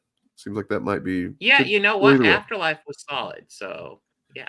Up until the end, man, I was not a fan of the CG Harold Ramis. Really? I thought he looked great. I was impressed with him. No, it was like because there's first you see like his hand or something, and it's like I got the emotion of that moment. I'm like, oh my god, it's him, and then it cut to him, and I was just like, oh god, and like that fucking moment of emotion just drained from me. But they set that up now, and it looks like the other guys are going to be in this throughout, maybe. Yeah. So that's kind of cool. I don't know how they get Bill Murray to do that unless they just dump a bunch of money on his doorstep. I would say that's exactly how they got him. Let's see, Snow White. The Daily Wire one. I don't know if that's going to come out. I think that got postponed. Fall Guy. I'm fucking huge Gosling fan, so give me some good Gosling, especially whenever he's doing. No, I saw that. Is that a Gosling one? I don't. Oh, from the director of Bullet Train. Did you guys see Bullet Train? I did. Yeah, it was pretty entertaining. Yeah. Yeah, it's like a fun, like almost throwback '90s action movie. Kind of like what was it that that movie that had all those people in it, and there was like in a hotel, and Jeremy Piven was a dickhead magician or something. Kind of reminded me of that type of vibe. But Kingdom of the Planet of the Apes. That's like the best trailer I've seen in quite some time. That was pretty decent. Oh yeah, that was a good trailer. I forgot about that franchise. I'm glad that they let me forget about it for a while, and now they're gonna kind of, bring it I back. know, because let's face it, that prequel trilogy for Planet of the Apes, it has to be one of the best prequel trilogies. It's undersung. It's unsung in a lot of ways. It's It really amazingly well done. Like 3 just really fucking good movies. Mm-hmm. The first one has a one glaring fucking problem, but they didn't know about it then. Yeah, I mean they're not psychics. What was it? That was what you call it? Fucking what's his name? James Franco, wasn't it? Yeah. Oh yeah. I'm now seeing that there's a Roadhouse starring Jake Gyllenhaal. If he rips throats, I'm all in. Yeah, it's supposed to be streaming. Dude, I think I have to see it just because Roadhouse has been kind of a joke on my channel for years now. I love that movie, but not because it's good. Nosferatu. Fuck yeah. Oh, nice. Ooh, yeah, it'd be interesting. I've been looking at some TV shows, and one, I don't know if you guys have been watching it, but one I'm like excited to keep watching in 2024 is the new Percy Jackson. Oh, I'm actually I'm enjoying it. It's on Disney Plus. It's just like recently come out. Okay. Nice. Yeah. So these comic book company film studios, like we're only getting like one DC movie with Joker, and then we're getting one Marvel movie with Deadpool 3. But don't worry, there is one of these studios that's doing 2 movies next year. Sony. So, are you guys excited for Craven and Madam Web? Craven? Oh fuck! Like, oh, god damn it! So can I tell you kind of admit something embarrassing about the Craven thing? Of course, ever since that was announced, I was like, "Oh, that's stupid. Why are they doing that and stuff?" And then I saw the trailer, and I had no idea before watching it that it was going to be rated R, the way that it is. And I was just like, "Oh shit, he's fucking killing these fools like hardcore." And I kind of was like, "Maybe I'll watch it." I got kind of excited, and then like once it was over, I felt guilty. Like I don't know, like sex that I shouldn't have had or something like that. Yes, you've cheated on us. Yeah.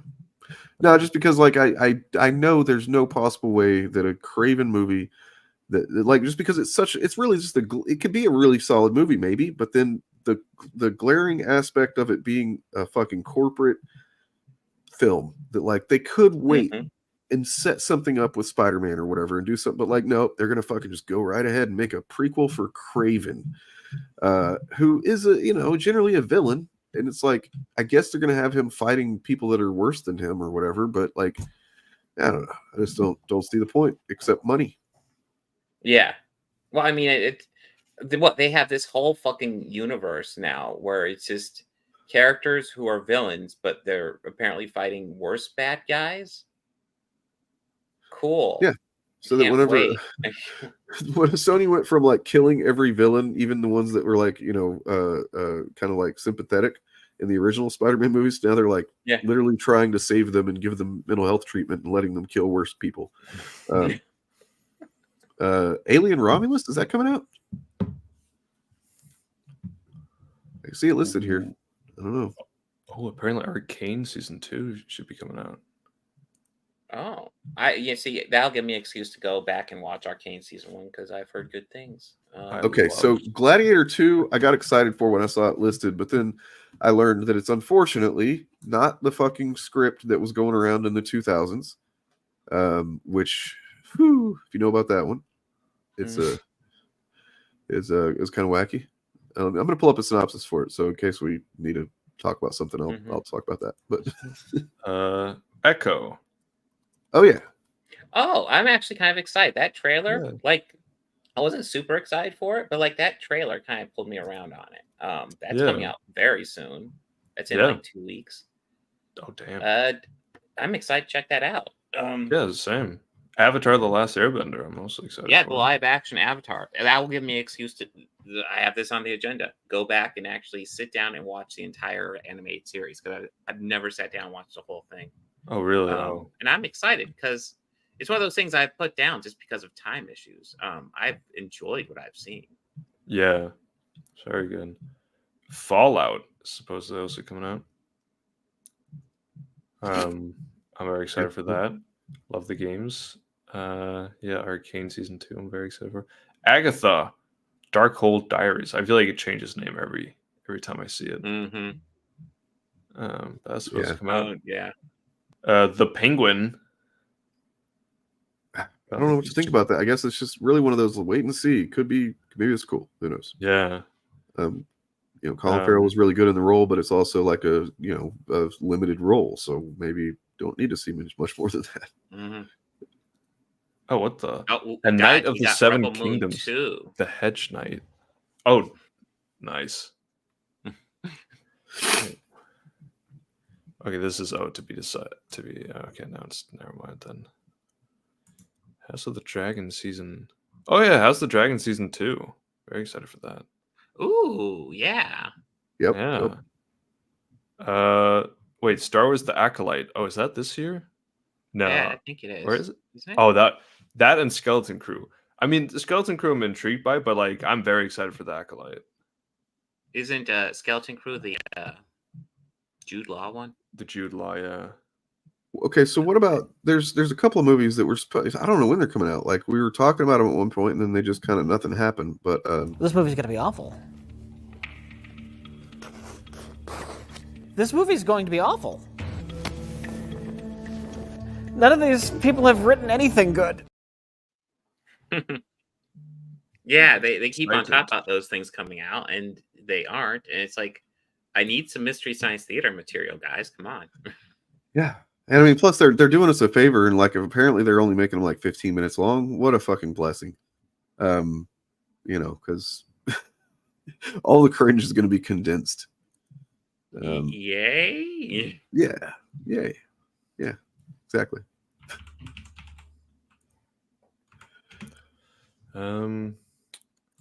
Anyways, I probably have to call it here for today, unless Bob, of course, you have any objections. I have an objection. I do. Did you want me to state anything specific? I was just going to throw out a general objection. I have an objection. That's great. I think that you should, I don't know, get fucked. No, sorry. I will try. Yeah, nothing wrong with that. So all any of us can do is try. All right.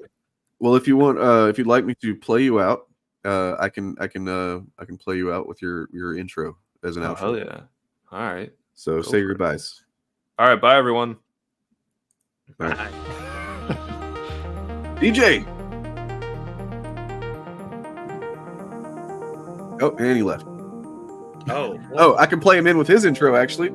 So yeah. Hey guys.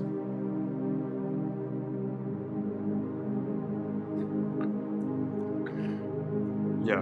Sorry, I have to go. Right, do that. You sprinkle it on. It adds a little like spice. Actually, you sprinkle it on. You guys adds a little like spice. How's that? Yeah. You guys should try it. Whoa! What's that? Oh, that's a shit. Why don't you go and subscribe to it? I dare you. I fucking dare you. Like, I don't get offended by shit.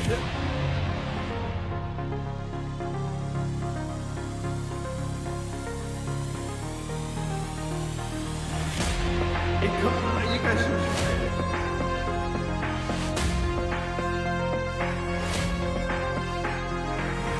Girth.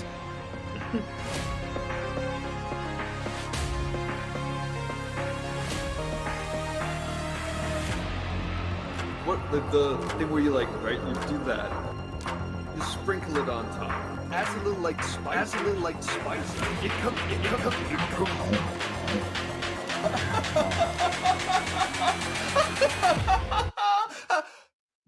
Wait, why did it stop? Oh, what the fuck are you looking at? Subscribe and like this video. Back to it. It doesn't even make any sense.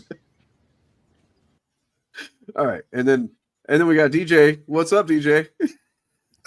What's up? I found this GIF of you. Yeah, it's on Twitter or Get whatever that website is where the GIFs are.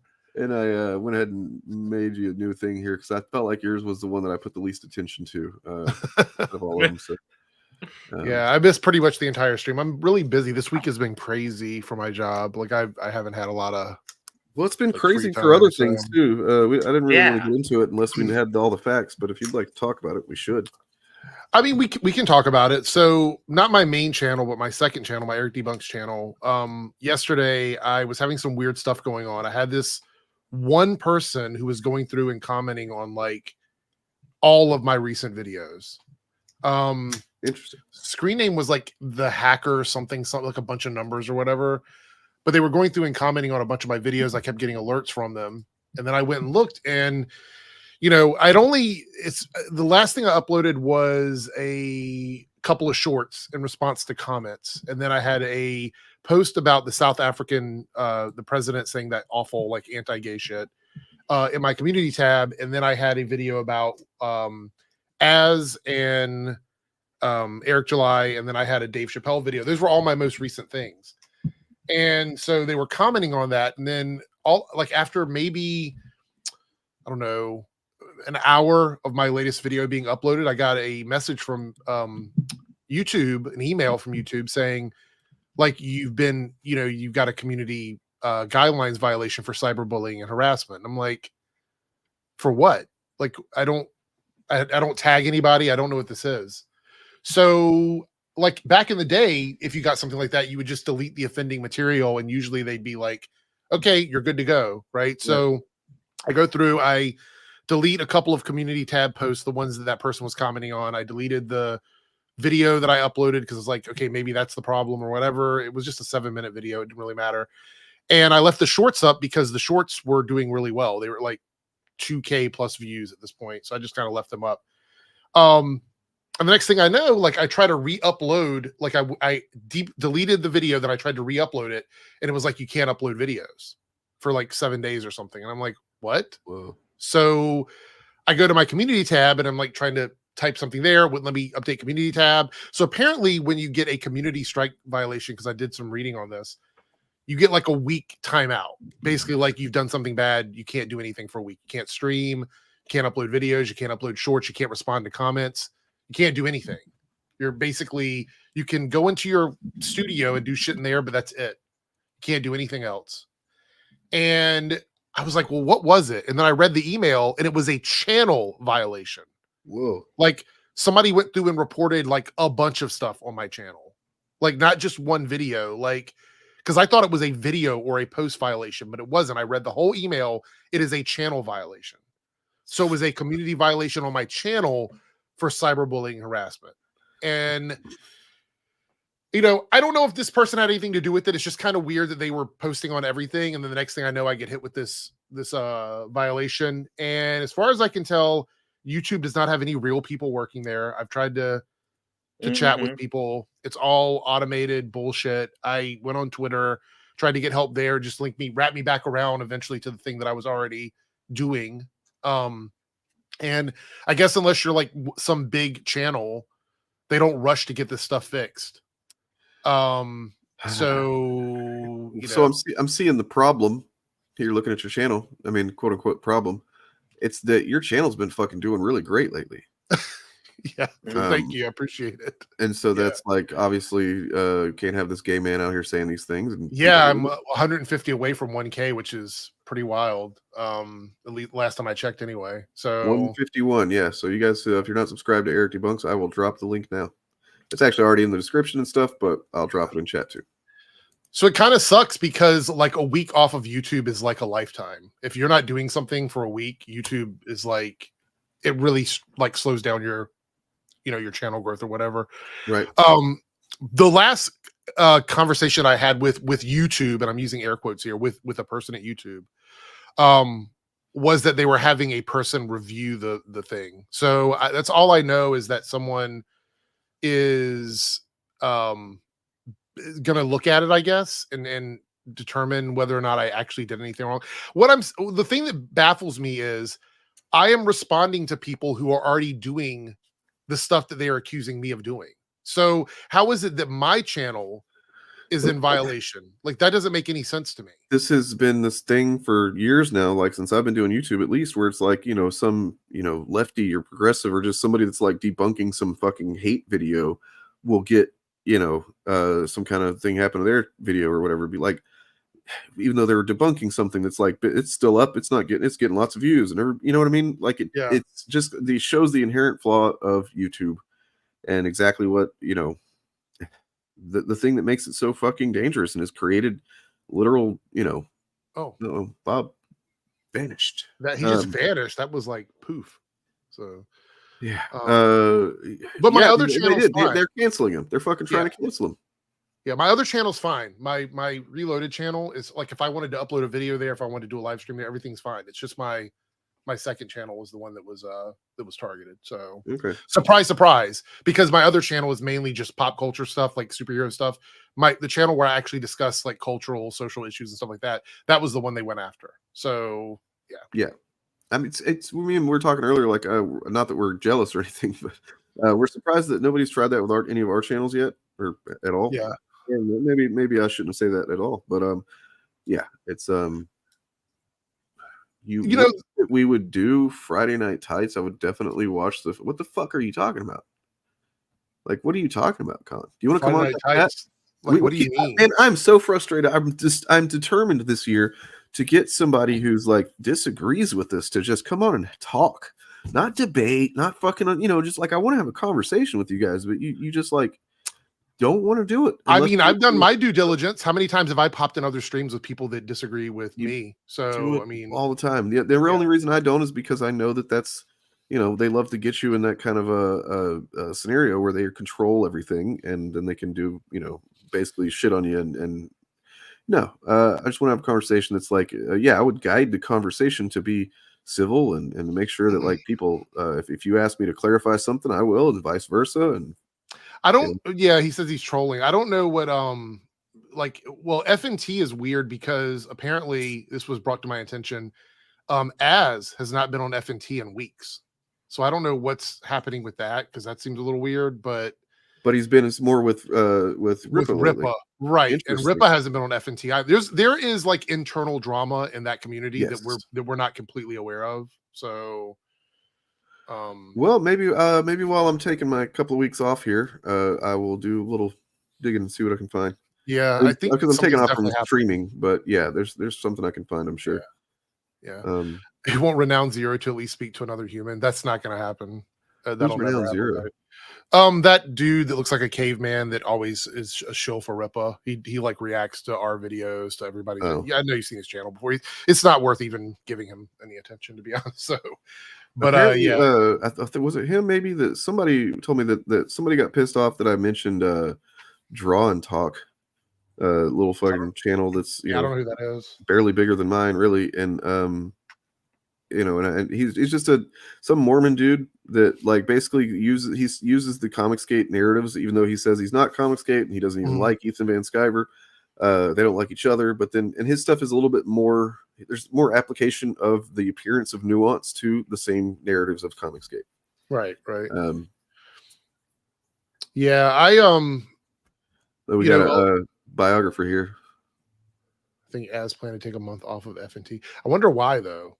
I wonder because he's still streaming with other people, so I don't. It's a little weird. Either way, like they did this whole stream. I don't know if you saw it or not, where they did clips about self-inserts and they just fucking straight up lied. That was my video that I did that I thought was hit, but I guess that wasn't the one. I mean, they might have reported that one. But I have something we could check out. It's not Friday Night Tights, but it is. So this is kind of stupid, I guess. Where is it? What happened to Bob? He messaged on Discord. He said his internet crapped out. Oh, okay. All right. So yeah, I don't know what to do. I know how that is. Mine does that sometimes. So.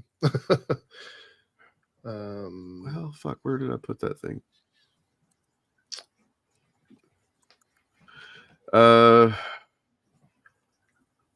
Yeah, it's been kind of a weird stream. like it started off weird just because I was having technical issues, so was Turf a little bit, and Bob wasn't. They're trying to cancel us. That's what it is. Everybody's trying to cancel us. Guess so. I guess so. Yeah, but the Dave Chappelle special was shit. It was garbage. I tried to skip through. Was there a new one out? Yeah, it's called The Dreamer.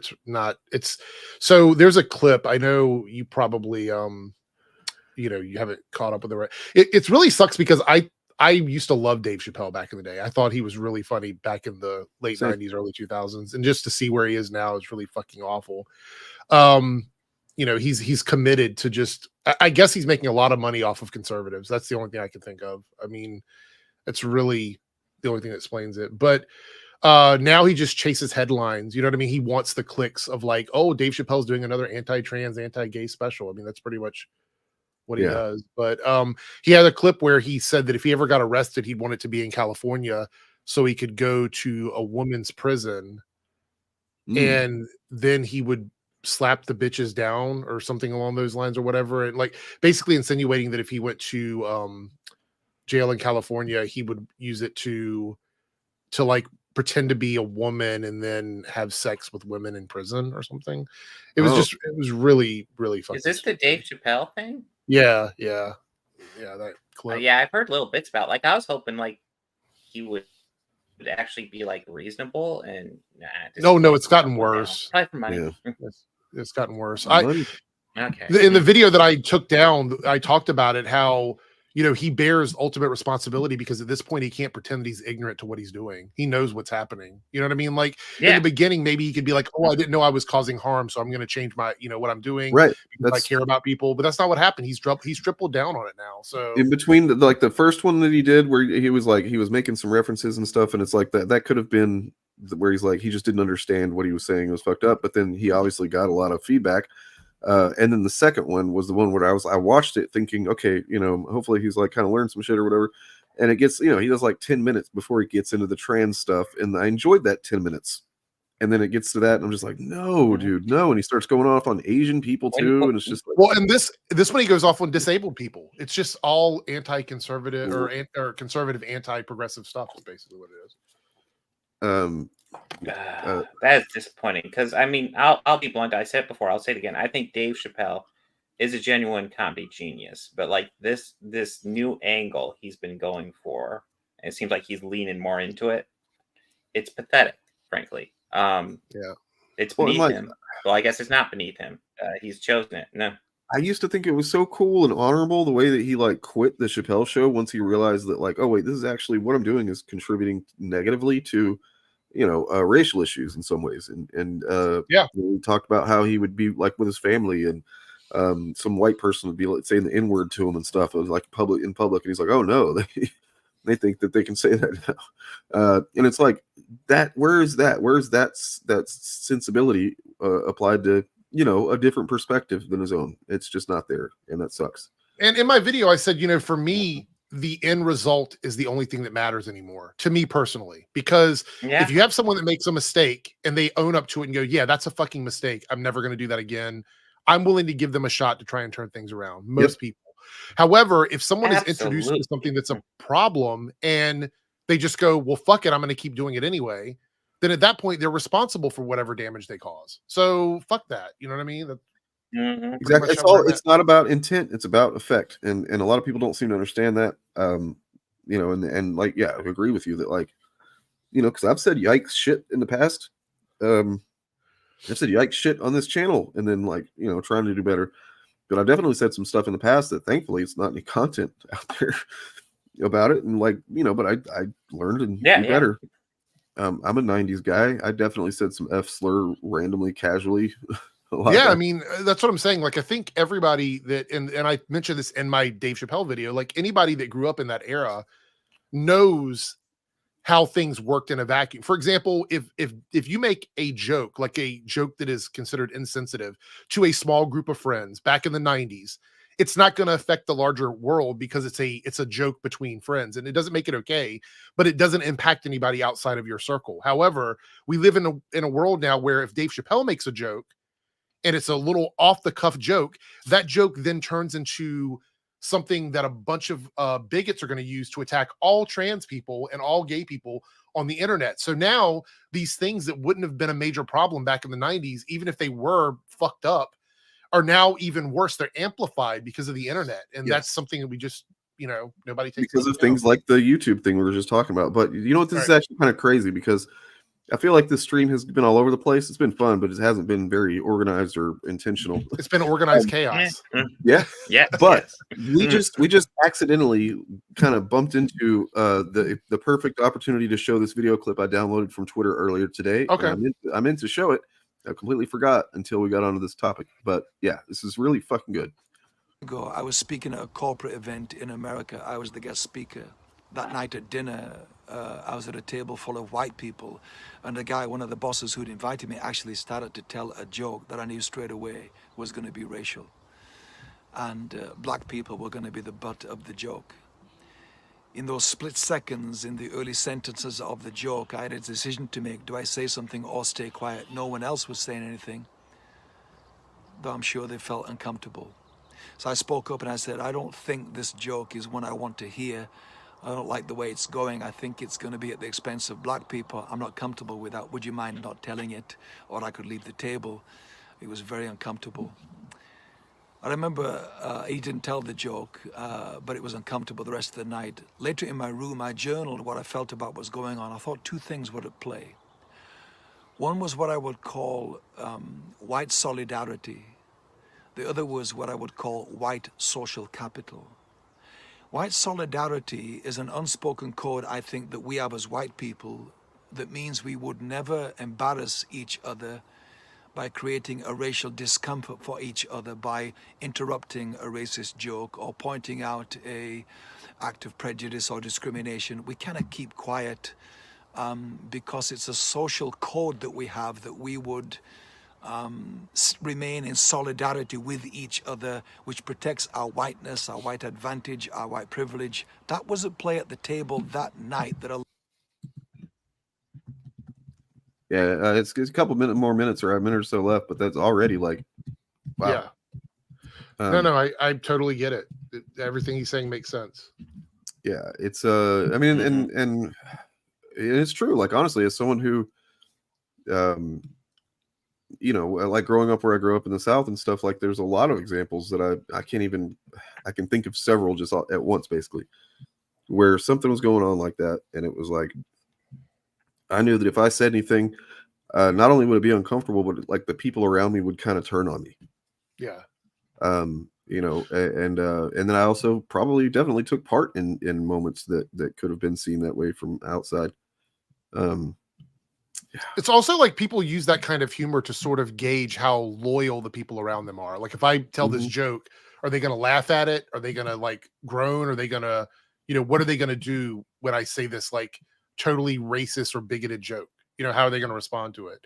And I think that is ultimately what kind of the 90s was a lot of like humor that just went so far, punched it so far. I mean, we're talking about the era of like Howard Stern.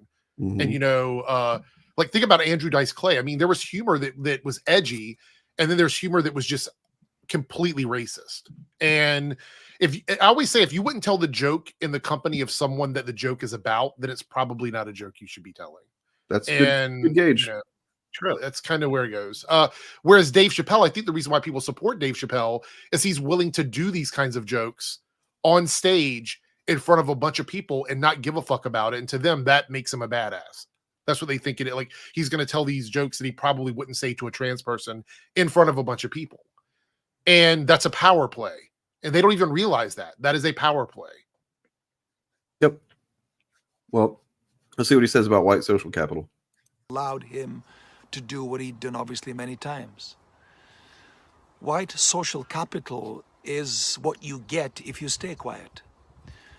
You get included, you are one of the boys, you are an insider, you are good to be around, you're a team player, you're fun, which may give you opportunities of inclusion as well in a corporate setting, a business setting, a social setting. It is an accruing of white capital by going along with it. I want to say to my white friends listening to this that our silence at those times is not benign, it is malignant. Because we become complicit in the continuation of the racist joke telling. It gets told again and again because when we heard it, we didn't say anything. And as socially awkward as it is, and knowing you'll be penalized if you say something, I'm appealing to us, because millions of us every day have this opportunity to say something, to speak up, to stand up for people of color and black people. And you will be excluded, and you will lose social capital, but you will be a champion of a cause that you wish someone had been for you at times in your life. And I think many of us feel we can't do anything at the large government level. We can't protest on the streets. We don't feel comfortable with this or that. Can you say something today, wherever you are in your life? Can you speak up? Because our silence is not benign. It is continuing the problem. We can all play a part like this every single day. Let's speak up. Let's play our part. Yeah. Yeah, 100%. I agree with every. You know, I'm gonna like start to incorporate that word, the white social capital, because it does resonate. I think it's a term that really does explain. You know, I mean, you could really apply that to any of these groups that do. You could say straight social capital. Like, there's a lot of things. Cis social capital. There's a lot of these things that people use to sort of be part of that community that does sort of hinge on whether or not they're willing to put up with bigotry. And I mean, you could apply it to a lot of these channels we talk about. I mean, most of them actually. Mm-hmm. Yep. Paul, I just looked up this guy, Paul Scanlon. Apparently, he is a leadership coach for personal growth. That's what he does for a living. So he's really good at conveying these messages. So that's really well done. Really well done. So I have a clip here. It's like a minute or something long. I just downloaded it from Eric's channel, and it's like it seems to be them, Eric July, trying to, and him and some, I don't know who these people are really, but like trying to have a conversation about ISOM and like the Ripperverse and like the lore and like the, you know, the way that fans talk about things. Right. And I just want to, want you to see how that goes. I'd have to ponder on how I would exactly handle something like that. I would have the fearless leader. Okay, so you got there's like the Soska sisters are there. I think it's him, his community manager, the person up in the right corner is this, I think the assistant, his assistant or something, I believe. Oh. Okay. Yeah. The guy in the middle is the community manager, I believe. So Mrs. July allows him to have a white woman. That's interesting. Well, there's a lot more to that as well. I believe that that person is non-binary, and yeah, it's really, yeah, I have to double check, but I'm pretty sure that's I've heard a lot about the fact that he has someone non-binary working for him after all of the awful shit he says about non-binary people. But wow, okay, I'd have to ponder on how I would exactly handle something like that. I would have the fearless leader. Actually, like the guy and what's his name in My Hero who talks to the animals. Shoot!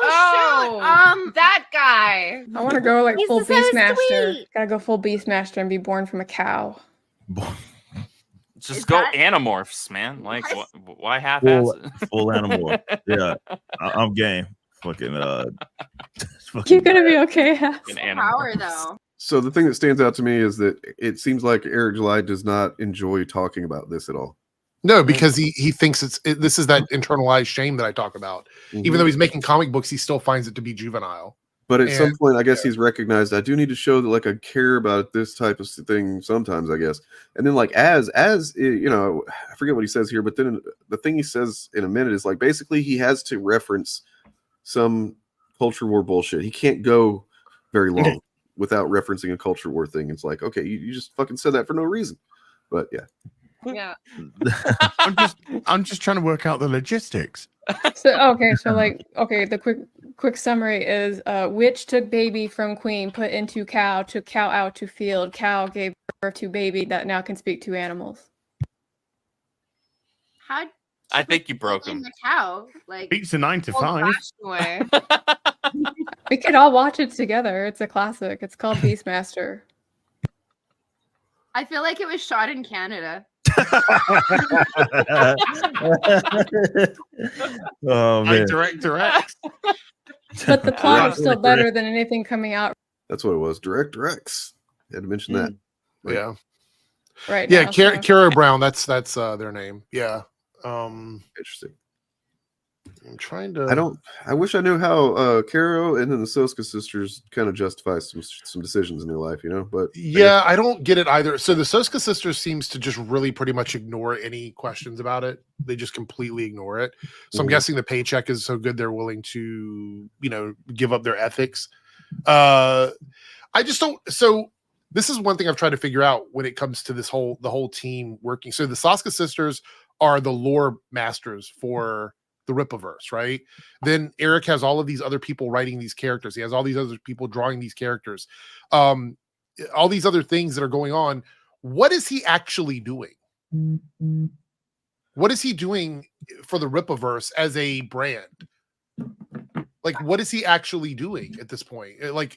Running the warehouse? That's it? Well, I mean, somebody had speculated pretty early on, and I tended to agree that this is probably what's going to happen. Is like he's basically looking for the creatives to fill it out so that he can just sit back and be the executive and make money.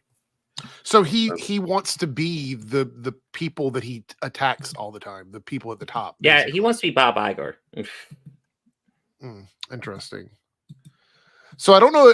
I don't want to put this out there if it's not totally 100%, but from what I understand, and maybe the chat knows better than I do, Caro is non-binary and writes a lot of romance novels. I believe that some of them go into like the bondage territory and things like that. And so I'm pretty sure that's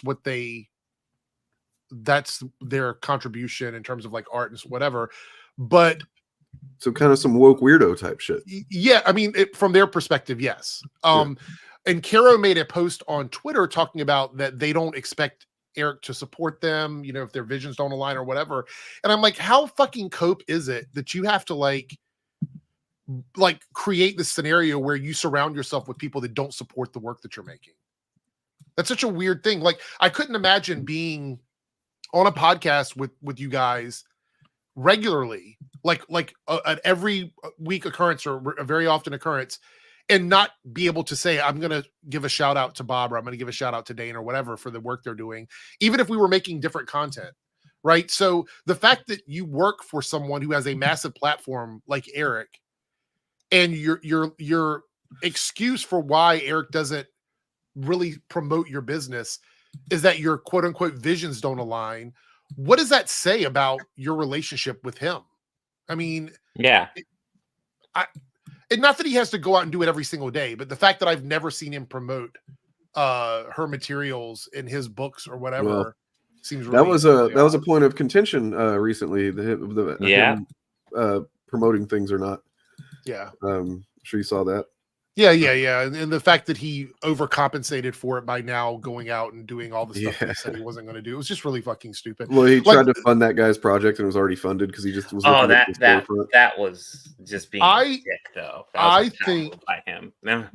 I think it's really crazy that these like stan accounts can't even keep up with the amount of people that don't like Eric July right now. Like he's gone from being so well loved, and remember when the detractors were just like 10 or 15 people, and we were always the ones they said, "Oh, these are his biggest detractors," right?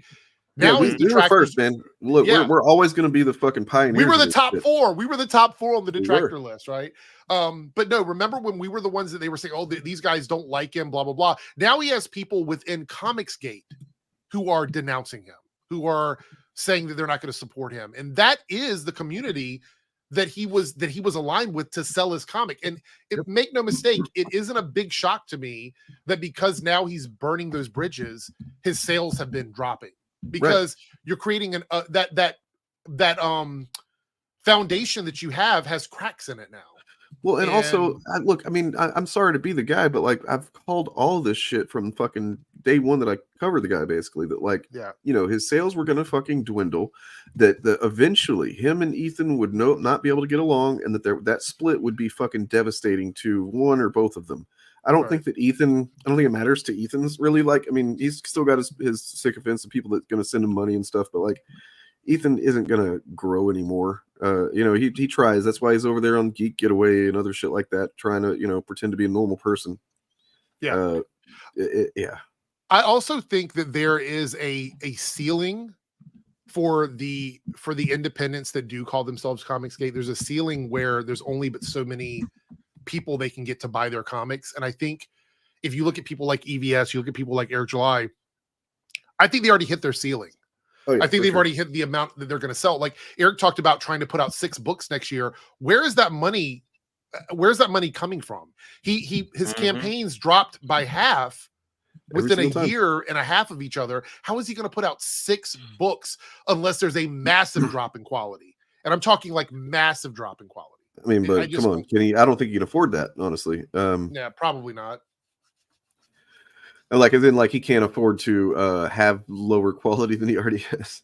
Yeah, no, I get it. Yeah, I don't see a world where, and I said this on Twitter, and I kind of had some people. Well, I had people siding with me as well, but like, I don't think that people care about, like, comic fans, and I want to make this very clear.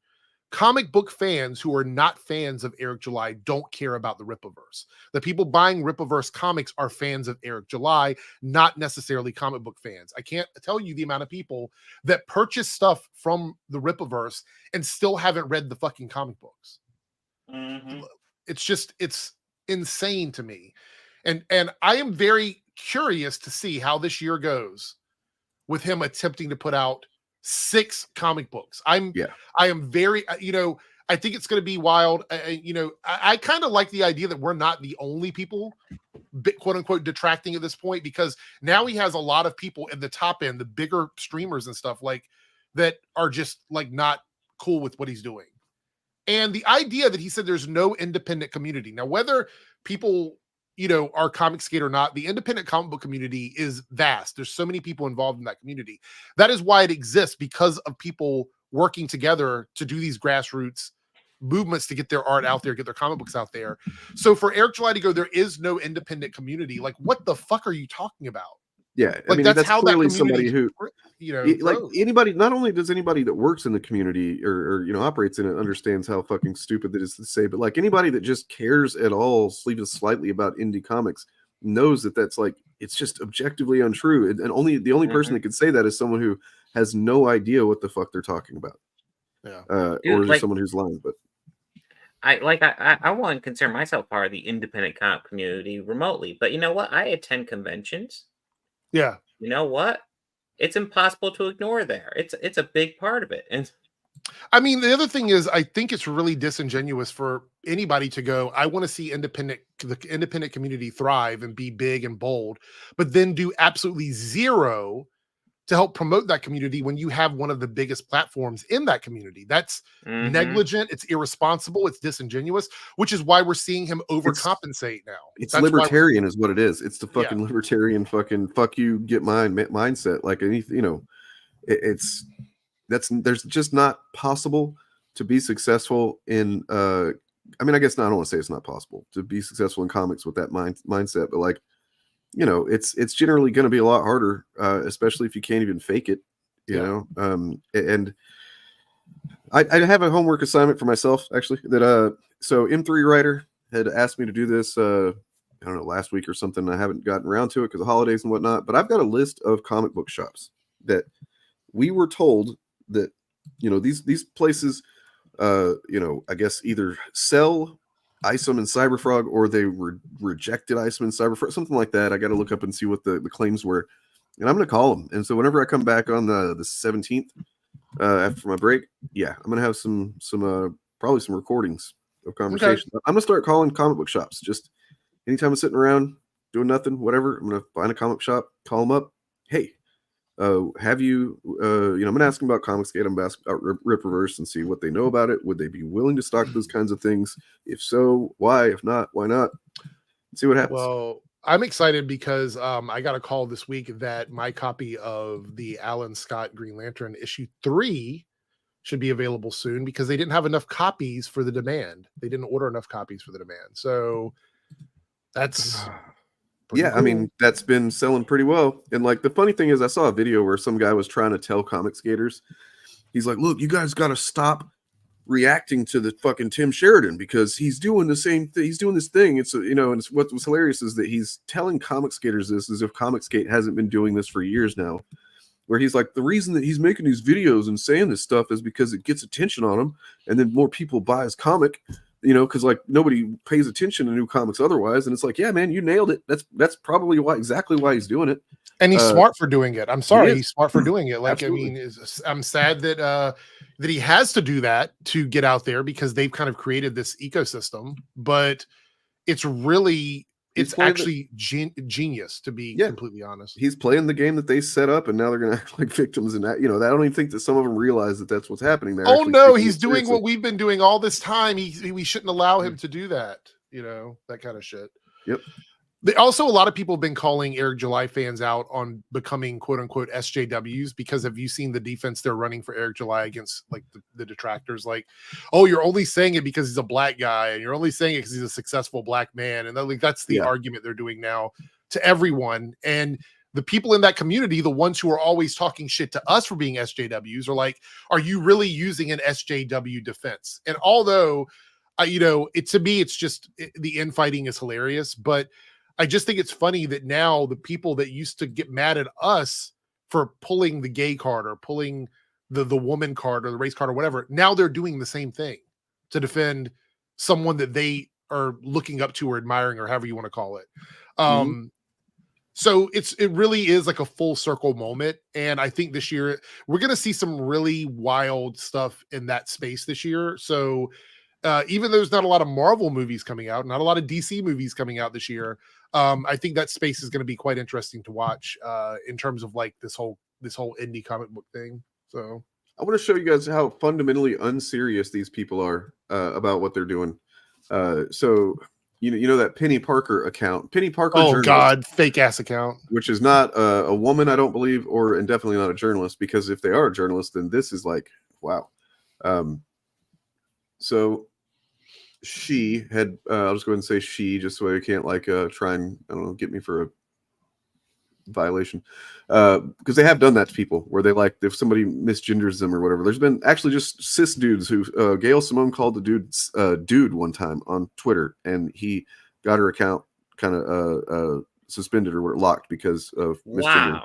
That happened. Okay, that's fucked up. Like I use guy and dude pretty gender neutrally. So yep. So Bleeding Cool covered a Republican selling real estate in the comics section. Rich, and then just calls these people out. I don't even know if Heidi McDonald does Heidi work for Bleeding Cool also. I know she's the editor-in-chief, I believe, of the Comics Beat, but that's not this. Anyway, you're talking about Ike Perlmutter, and like you're a fucking journalist, and you're gonna just act like this is just some Republican who's selling real estate. Ike Perlmutter, for anybody that's not aware, he's one of the owners of Marvel.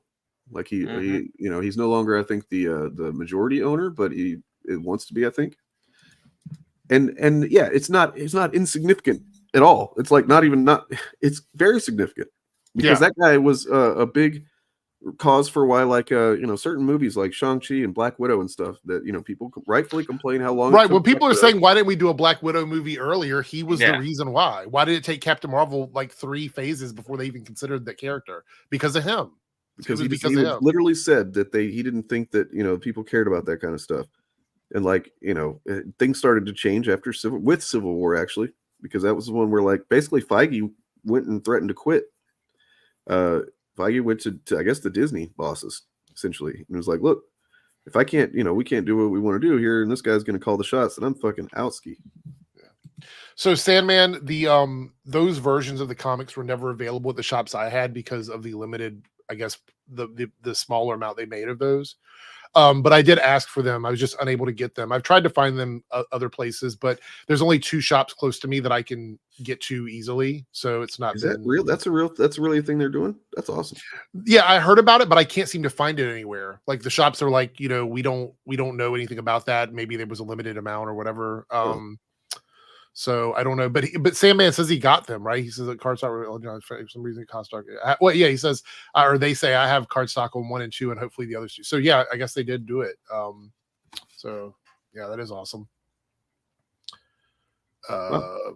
Yeah, I'm still in the process of working with. I just gonna throw this out there. I've been talking with Tim Sheridan, so maybe we'll be able to hopefully towards the end of this run of Green Lantern.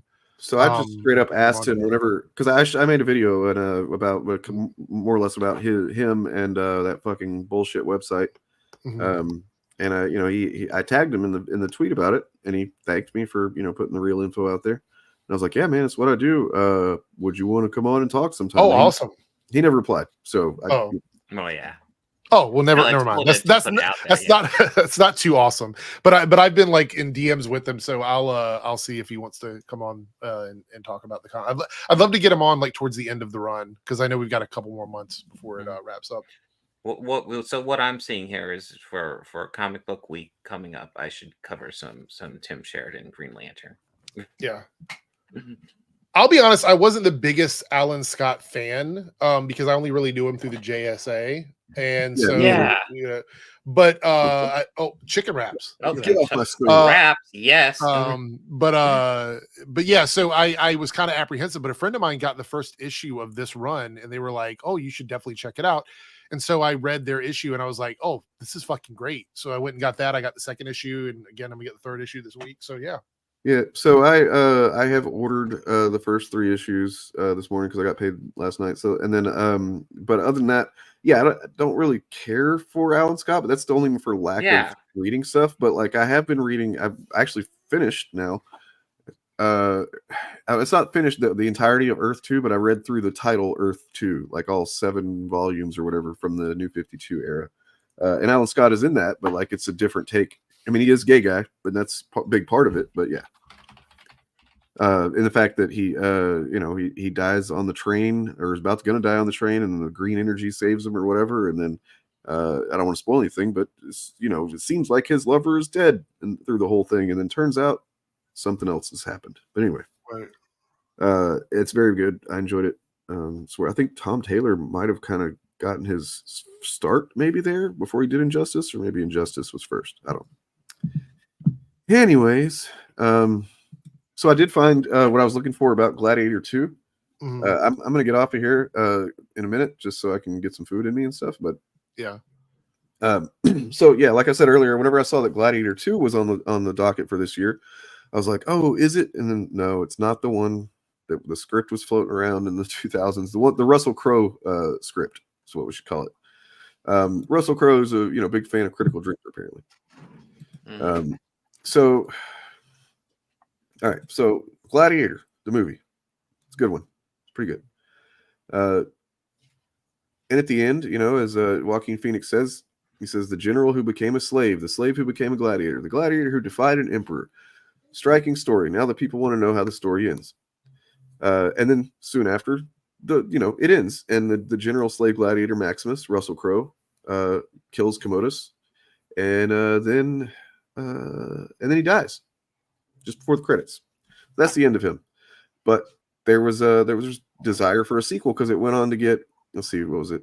Won 5 Oscars, including Best Picture and Actor. Took in $457 million. And so the director and the star, wanted to do another one. But considering the main character died, what are you going to do with it? Well, the director was looking at, potential movies that would look at different Gladiator or something like that. Another guy doing another Gladiator story or whatever. And it's like, but Russell Crowe didn't want any of that shit because he's Russell Crowe and he wouldn't be in it, presumably. So he got someone to write another script. And he got Scott's plan was to commission John Logan, one of the screenwriters of Gladiator, to write a sequel, which would be set in ancient Rome. And then, actually it says, which wouldn't feature either Crow or gladiators. weird. But not as weird as Crow's version. So not really a sequel. Understandably, Crow was keener on a film that would actually have him in it. So he hired another screenwriter, Nick Cave. Yes, the theatrical singer-songwriter Nick Cave. Okay, that Nick Cave.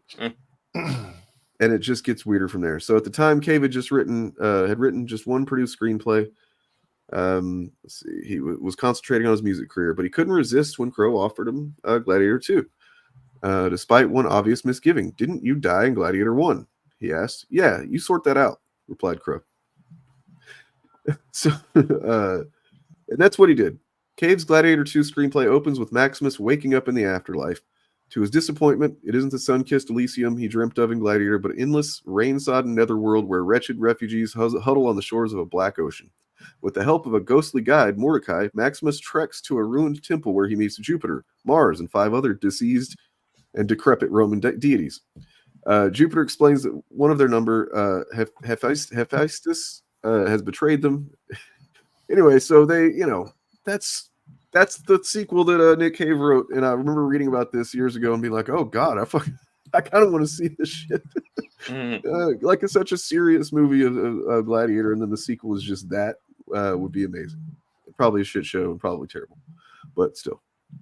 So yeah, he goes. He's in hell, is what it is. In case you didn't catch the context there. Yeah, and let's see. Okay, so then he tracks down Hephaestus, and then he is zapped out of the Stygian gloom and into the world of flesh and blood a decade or two after his death. Human again, he travels to Rome in search of his son Marius. Did I mention that Marius, who was crucified and burnt to death in Gladiator, is alive and kicking in Gladiator 2? At this stage, the script focuses on a band of early Christians dodging the Roman authorities, just as they did in the recent Mary Magdalene biopic, which co-starred Phoenix. But these scenes also bring back some of the characters and political intrigue from Gladiator.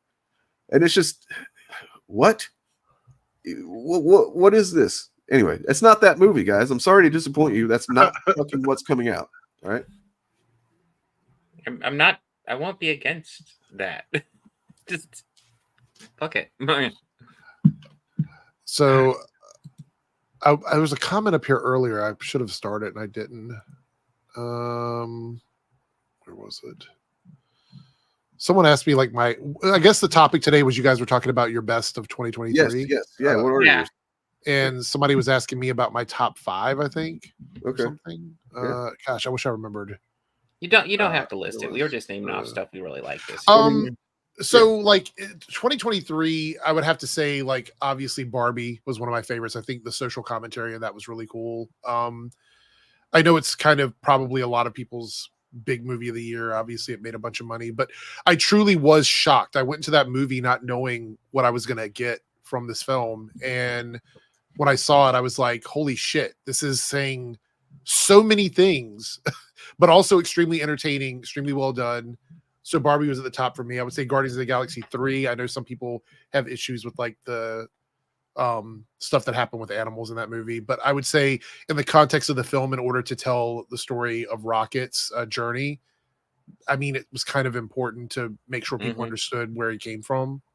I would say that if you can watch a movie where a human being is tortured or whatever and be cool with it, but then you have, I mean, obviously I have I don't know. It's kind of weird that people, not to say that you shouldn't feel I think the disgust is the intention, though. That's the point of that, right? To be disgusted by the way the animals are being treated. Yeah, right.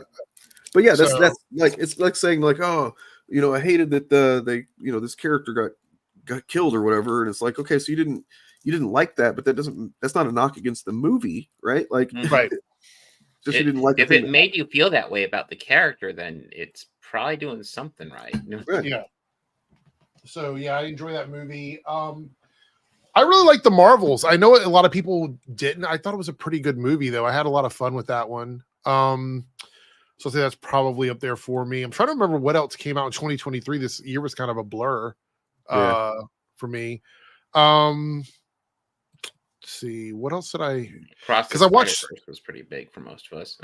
Yeah, that was a big one. I would say for me that might I would actually put that above Barbie. Probably that was probably my favorite movie of the year. There's a lot of TV shows that I really love. Foundation was really good for 2023. I thought that was a great show. I enjoyed Silo, another really good show. God, TV was really strong this year for me. There was just a lot of stuff that I really loved. It would take me forever to list off all of them, but pretty much everything on Apple TV was good. The morning show. I really, really, really liked the stuff they're putting out on Apple TV. I think I know it's primarily, like people say, it's a dumping ground for Apple to sell more of their product, but I mean, that's pretty much what all of these things are. Welcome to capitalism. But I think that they do allow artists to tell some pretty good stories over there. Ted Lasso was one of my favorites too. So I liked all that. For me, worst would probably be like, I don't know, maybe Aquaman. Aquaman was really bad for me. I didn't really like Aquaman at all. Yeah, I don't know. I like Rebel Moon a lot worse than. Yeah, Rebel Moon was I thought bad. Rebel Moon was way worse than Aquaman. Yeah. Aquaman was watchable. Rebel Moon is unwatchable. Like, I never want to see that movie again. Oh, dude, that movie's a chore. Like, yeah, if you're watching that and not playing on your phone, which I did frequently, dude, I feel sorry. That's too rough. But the reason why, and I would have to say, Flash kind of disappointed me as well. Not that I was going into thinking there was a lot. I mean, it is a pretty much like paint by the numbers superhero type movie, but I just all of the drama going into it, the delays on that movie, the special effects being so bad. There was just so many things that disappointed me about the Flash movie. I think there's a great movie in there, but it just Death by 1,000 cuts. Yeah. I think that's the problem. Blue Beetle, surprisingly, had a lot of heart. I really enjoyed Blue Beetle. I really liked Blue Beetle. I thought that was a nice one. Yes. Follow the House of Usher TV show. Have not watched that yet. I see somebody mentioning I need to though. No, and I was responding to this because yes, and I can talk about that whenever. I did not realize that it was like a brand new release when I picked up earlier today. So Lady Ballers, worst of 2023. Oh yeah, Lady Ballers was great, guys. So, but one of the things that I'm going to mention, because I have to get out of here, I have to go to work again. I have my other job, but is something I'm going to do in 2024. Is I'm going to start talking about like movies that include like queer content, like trans, gay, bisexual, asexual, pansexual, stuff like that, where they include them in the movies and whether or not it fulfilled the goal. Like, did it reach the heights that it wanted to? And what made me think about this a lot was when we were talking with Blurred the other day, and he was talking a little bit about the Eternals movie and how, coming from the perspective of somebody who isn't gay, that the movie didn't push hard enough. It didn't do what it needed to do, in his opinion. And I think a lot of times, like when people are thinking of movies made for gay people to watch or trans people to watch or whatever, they think, if they just put that character in there, that means that, that's enough. They've done, that's 100% all they have to do. And I want to have those kinds of nuanced conversations, but I think I've come up with a way to do that for my videos this year, where like once a month I'll do an essay style video, which isn't my normal thing, but I'm going to try and do this, where I talk about movies that have come out recently, like modern cinema, which would be like within the last 5 or 10 years, where they've touched on these subjects and whether or not they accomplished what they strive to do.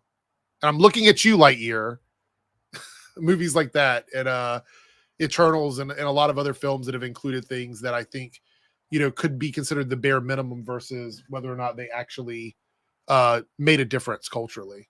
So should be a fun series. That'll be on my Debunks channel. And yeah, that sounds good. I like that idea.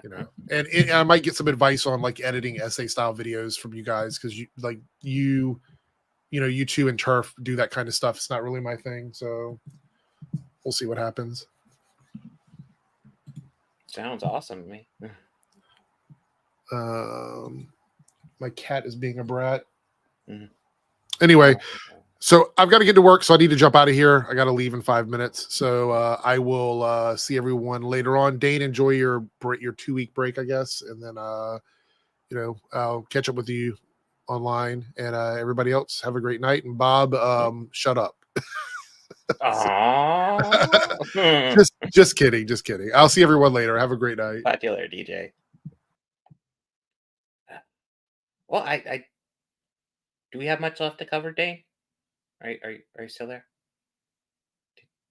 Did we? I was going to cover. I can't carry this. I was going to cover some Wolverine stuff. Oh fuck yeah! Let's talk about some Wolverine. Well, but like for some reason my email is not wanting to send. I was trying to send myself screenshots. Oh, I was having issues with that, and I end up just hooking up my computer or my phone directly to my computer. Well, I mean that's not the issue I'm having. The issue I'm having is that I can't even get my Amazon Kindle to load, which is where I would just show from the Kindle. That what I'm trying to show, but like it's apparently I'm still having internet issues from earlier or whatever. Like I don't know what the fuck. It's really frustrating that can't have a fucking decent final stream for This is a decent final stream. Just technical problems are part of streaming. Just default. True. All right. Fuck. Apparently, I thought I had fixed my peripherals issue because like my keyboard would do a thing like where I'd hit an A and it would type AAA like a bunch of times. Mm-hmm. Oh god. And it just did it again. And I thought like all this whole time since I connected my new independently powered USB hub, I thought that had fucking fixed it, man. This is really fucking frustrating. Damn it. Why is so much going wrong with my internet shit right now? Mm-hmm. You know what though? It's like it's a good time to take a break. I'll say that. Yeah. Take it easy. Yeah. It's always good to take a break occasionally. Let me check and see if I actually did maybe send myself that email. Dude, like what the fuck? This is so fucking stupid. Why is it not loading anything? I'm sorry, guys. I'm sorry that I'm just like cursing and making you aware of all my problems when I could just be quiet and you wouldn't even know. Ooh. All right. Did you have a what was it, a trailer or? Oh no, I mean I was gonna cover like what happened in Wolverine and like the X-Men and shit today. Like okay, so I'll just say that so far, the kind of interlude period between the Hellfire Gala where things did not go well for the X-Men or the mutants in general, and then up from then until now, it's been kind of like an limbo period where like we're waiting on Cyclops to be tried in Paris for basically all mutant crimes. And we're waiting to see how that shakes out. And it's seeing what Orcus's follow-up plans are, which are, obviously because they're fascists, and this is what fascists are, what they do. They're not stopping with mutants. They've been talking about how like next week we're going to go after the Fantastic Four and the Avengers and shit. We got to get rid of all these people. And from there, it's probably a safe bet to say that. Well, then they would go, what do we got now? Like, I guess gay people, black people. That's what fascists do. And we've seen a few different characters kind of like squeaking by, trying to escape being captured by Orcus and whatnot. But now they're in war mode. The X-Men are in war mode, and I'm so hyped for this because we're getting, I think, 5 issues of each. So it's the same way they did House of X Powers of 10, which you haven't read that, Bob. You really should. No. You should read that before you read any of this modern shit, man. I'm like, I honestly would suggest that like strongly. But yeah, the House of X Powers of 10 was 6 issues each, and they were alternating maxi series, basically is what it was. And so you'd get 2 different perspectives from 2 different time periods, or multiple time periods, really, each week alternating back and forth and so on. And this is the same thing, except, the bookend of it 4 years later. Yeah. I mean, it looks, I don't know, the Civil War movie looks like it might be kind of lame, honestly. Yeah, I don't know what to expect of it. Here, I do like Alex Garland, though. True. Yeah, what the fuck? Yeah, what the fuck? Like, why are you, have you read Fall of House X #1 yet? No. Okay. If you can, you might be able to get it for free on Marvel. I don't know if you have a subscription yet or anything, or how you're going to do back issues, but you could get caught up pretty easily and mostly free on Marvel Unlimited, I think. If you know, but I mean, I really know. wouldn't suggest you judge the X-Men based on this issue. Is all I'm saying. Like, Yeah, because well, I don't know. Part of like kind of what I'm doing, and we'll see how it goes. But like, I'm diving back and I'll do like reviews of them on my channel. But also part of it is just like, what's it like just diving in? Like, okay, does it that work for me actually is a good. just diving in? That is a good thing to do because in case anybody, not many people, watched the video I uploaded yesterday, it's basically about that. It's from a stream where somebody had asked me like, okay, where do I start reading Marvel comics after I've read this? And I just was like, okay, you ready? Anywhere. You know, like and that's what I talked about in the video is that there's all this conversation that I see and have seen where it's like, I don't know where to start. What's canon and what's not in this relaunch. It's like, it doesn't matter. You're overthinking it. Looks cool. Just start reading something that catches your eye. That's all you got to do, because you're never going to know everything. You're you know, and then like what's canon and what's not really doesn't matter. Like starting out, like if that's the kind of stuff that you're prioritizing, I don't know. It seems kind of lame to me. Like you just should worry about, am I enjoying what's happening between these covers? And then if you're enjoying it enough to kind of like, because of course there's going to be questions raised if you've never read it before. You know, like, but that just makes you go, oh, now I need to seek out these answers. And that's exciting to me. Like, I don't understand people that just go, oh, I don't know. They didn't explain everything. I hate it. Like, I don't know every single detail. Well, I guess you could go back to the very first comic book ever written and just start from there, but nobody does that. Yeah, like Greg is sorry. I was just gonna say, like, actually, like a media, like a TV show equivalent would almost be like Doctor Who. Like, if it comes to watching Doctor Who and you want to dive in, just kind of jump in. Like, I guess the best starting point might be the first episode of New Who, but kind of just if there's a storyline that you think sounds cool, check it out.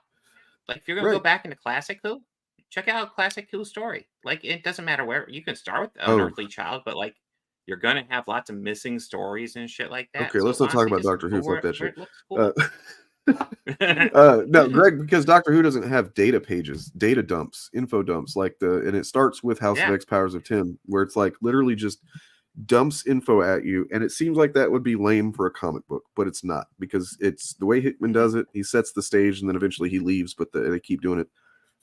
Is it's just like it's a white page with black text, and it just gives you context of things, so that like then you don't have to. What it actually replaces is clunky dialogue, clunky expository dialogue. There's hardly any of it almost anymore in the X-Men comics anyway, because all the clunky expository shit is like an email or a data page or something like that between two characters that kind of just like, here's all the info that you really need to know, not the fun stuff, but it's good to know so that you can have fun later. Yeah, all very primary source feel. Yeah, I know people need to be. It's this continuity, fucking knowing things, all the things, and it's like, look, man, I guess there was a point whenever I prioritized trying to know as much as I could about stuff, but I didn't do it to lord it over anybody, and I didn't do it because I was insecure of being called out on not knowing stuff. It was just like, I just wanted to know. Anyways, I'm fucking tired and hungry, and I'm really frustrated that my shit's not working right now. I don't know what I'm gonna need to do to fix this problem, but I have 2 weeks to do it. So yeah, take it easy. Party on, man. Party on. I suppose. Is there anything you want to say before we go, or you gonna hang out? I got my live stream tomorrow, 4 o'clock Eastern Standard Time. Going over some comic books, and of course, naturally going over some Chud takes, because that's what I do. But yes, I'm really looking forward to discussing the comic books. I think it'll be a fun project, and want people to watch it and enjoy it. What the fuck? Can you hear me right now? Yes. Okay, because like my screen just seems frozen. Oh my god, I'm gonna. I don't want to have to go like this. I don't want to have to end it like this. So I'm gonna refresh and then see if I can actually say a proper goodbye. So I'll be back.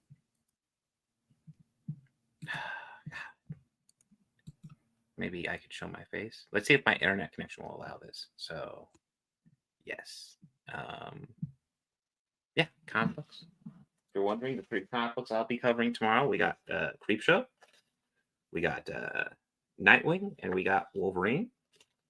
Creepshow was actually a request from one of you guys. I didn't see him in chat, but yeah, I covered the Creepshow movies in the podcast recently. I was like, oh, that's a cool way to cross over. So that's going to be one of the things we cover, or I cover tomorrow. So hey.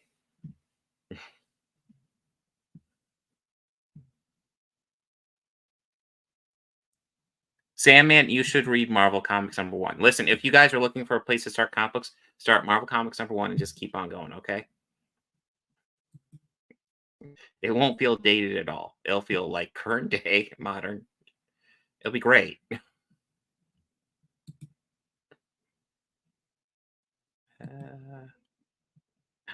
I have to carry this by myself. My God. My God, this is insane.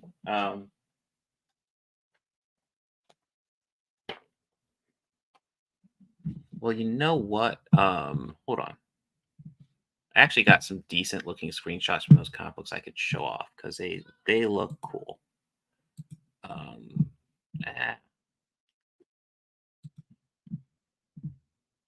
There. Okay, it's still hooked up. Hold on.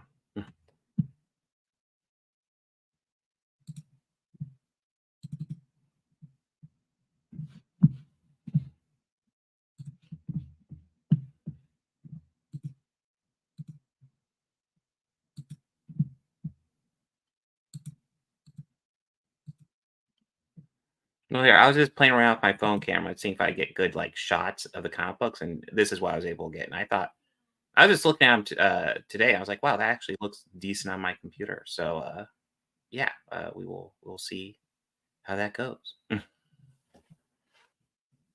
Dane, how's it going? It's all right. I managed to get some things, some places. Oh, that's a good one. That's a good good issue there. Was that Wolverine, right? Yeah. Yeah, it was Wolverine. Yes. So that was whenever him and Bruce Banner were went and got one of these clones that got loose. Yeah. Yeah, the trio of clones. It was wild. It was wild.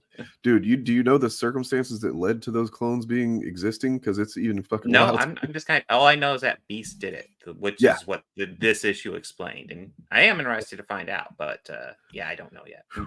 You're just in time because they're about to start the next Wolverine issue, I believe, is going to start Sabretooth War, which is going to be just up until I think it's number 41 through 50. So the 50th one will be the end, and it's just a nonstop Sabretooth and Wolverine fucking knockdown drag out, which they haven't done in years. I'm waiting for it. I'm ready for it. But I did manage to get, I think, I don't want to speak too soon, but I think I'll be able to show you some stuff that I wanted to show you. Let me get to the first page. So this is Fall of the House of X, Powers of 10. I'm sorry. I'm just used to saying Powers of X and 10s like that. Sorry. I'm so fucking tired, guys. All right. So this one of the images that's been, promoted from this. Let's see. Make this full screen if I can.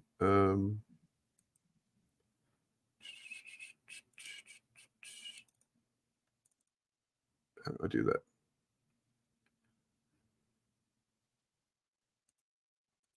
Okay. How do I make it full screen?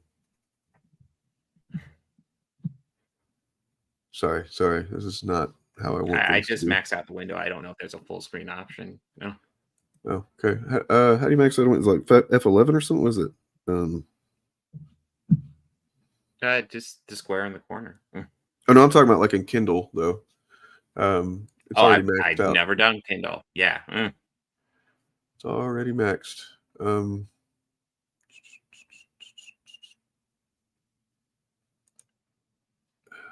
Yeah, I don't know, man. Anyway, so what we got is this image that's been promoted to used to promote this, where Wolverine's just flying and he's got the red eyes and stuff. That's cool looking. It's a fastball special, and this starts off by explaining what the fastball special is. And the reason that it's doing this is because it's showing you what mutant technology is, right? Which is a new addition to lore. Whoops, it was not that. Where, this is the oldest version of it, like the proto version of a mutant technology, which is 2 powers used in combination to create a circuit. And they've done a lot cooler stuff with it since then. Bob, I'll just give you a little teaser about it. How about terraforming Mars? That's a pretty good one that they did a couple of years ago in the comics. With just a handful of mutants did that. And so is that where a lot of the mutants are now? Because I just saw mutants are largely off-world now. No, that is where. So the mutants that are on Araco, which is the other. Man, you really got to read House of X Powers 10. I guess I'll get into it. We'll see what I figure out. Yeah, it's too much to explain, but like generally the other mutants have been not there.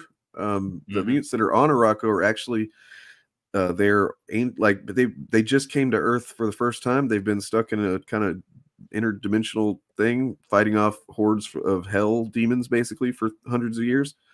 And they're badasses. But anyway, so this is and it explains this. The name of the physical attack where Colossus pitched Wolverine with uncanny accuracy at a target. Fastball special.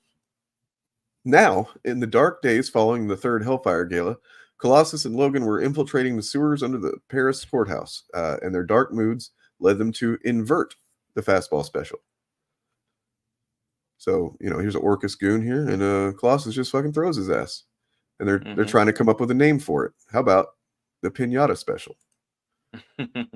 Wolverine thinks that's awful as he fucking slices the shit out of that dude. And I just love these 2, 4 pages rather. Oh God, it sets the tone so well because, like, man, I hated seeing the Krakoa thing seemed like it's coming to an end. And maybe they'll surprise us. Maybe that won't really come to an end, but it seems like they are definitely leading it to that. It has now been paused for sure. Anyway.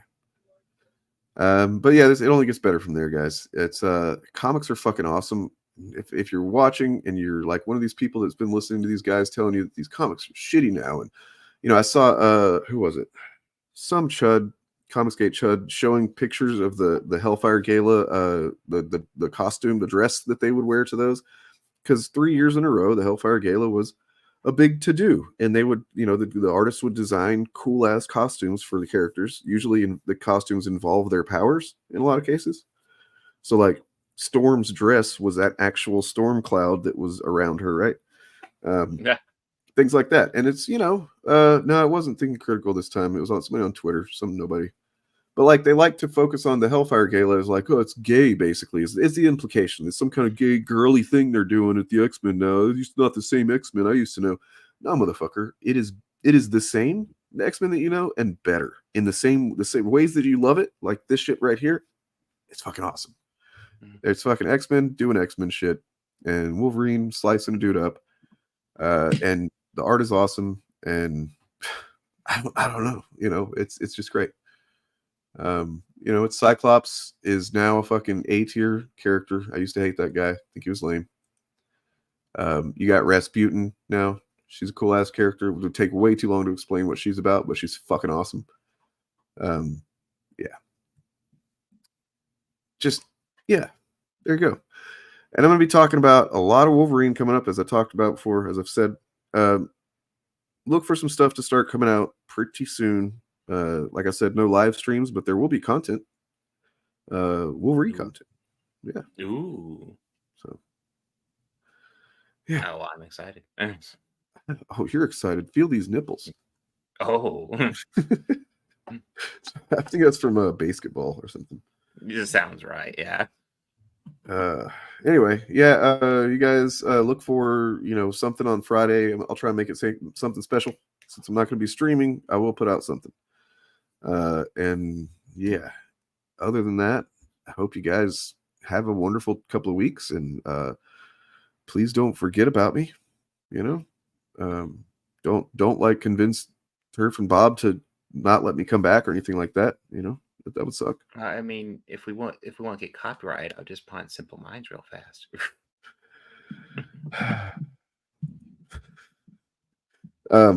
Anyways, I do have a thing here, I think, that I was gonna play on the way out. But now I don't know what the fuck it was. I'm just a fucking. I'm sorry. I think I'm delirious, and it's like crazy because I've slept plenty. But you know what we got? We got a new logo. That's what I was going to show you. That's what it was. New updated version of the same one. Look at that shit. That does look pretty. That's pretty good, right? That's pretty good. It took me a long ass time. You guys have seen various incarnations of a logo that we've tried. Thankfully, Bob and Turf have been patient with me and been like, yeah, okay. Yeah. As I tried different stuff, I knew I wanted it to be like a dude doing something that represented what we're doing. And I think that this guy just kind of like, he looks like he's making like a unexpected movement. You know what I mean? Like, he's like, oh, what's he doing? Where's he going? He's jumping out of the box. Oh shit. He's taking some initiative. I don't know. Got it there. Got it. He's organizing some chaos. Yeah, he's this guy must be the actual fandom. Yeah. He's the Turf Nation. Turf Nation? I can't make that one work as well. We're stretching it. But he truly is an Eric debunks. Right. Yeah. As one is wont to do. I don't know, man. I don't know. You know what I think are going to have coming out alongside Wolverine content for a while? I'm going to be working on a project that kind of like it's going to go cover old ground. It's going to cover things I've covered before. I'm basically starting to collate information that I've covered before, adding context to it, new understanding, and you're going to be getting a lot of Chud files. Was it liberating or was it super liberating for you to say the N-word?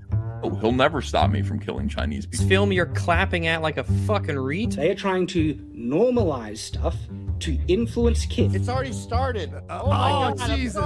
So you can fucking current day it.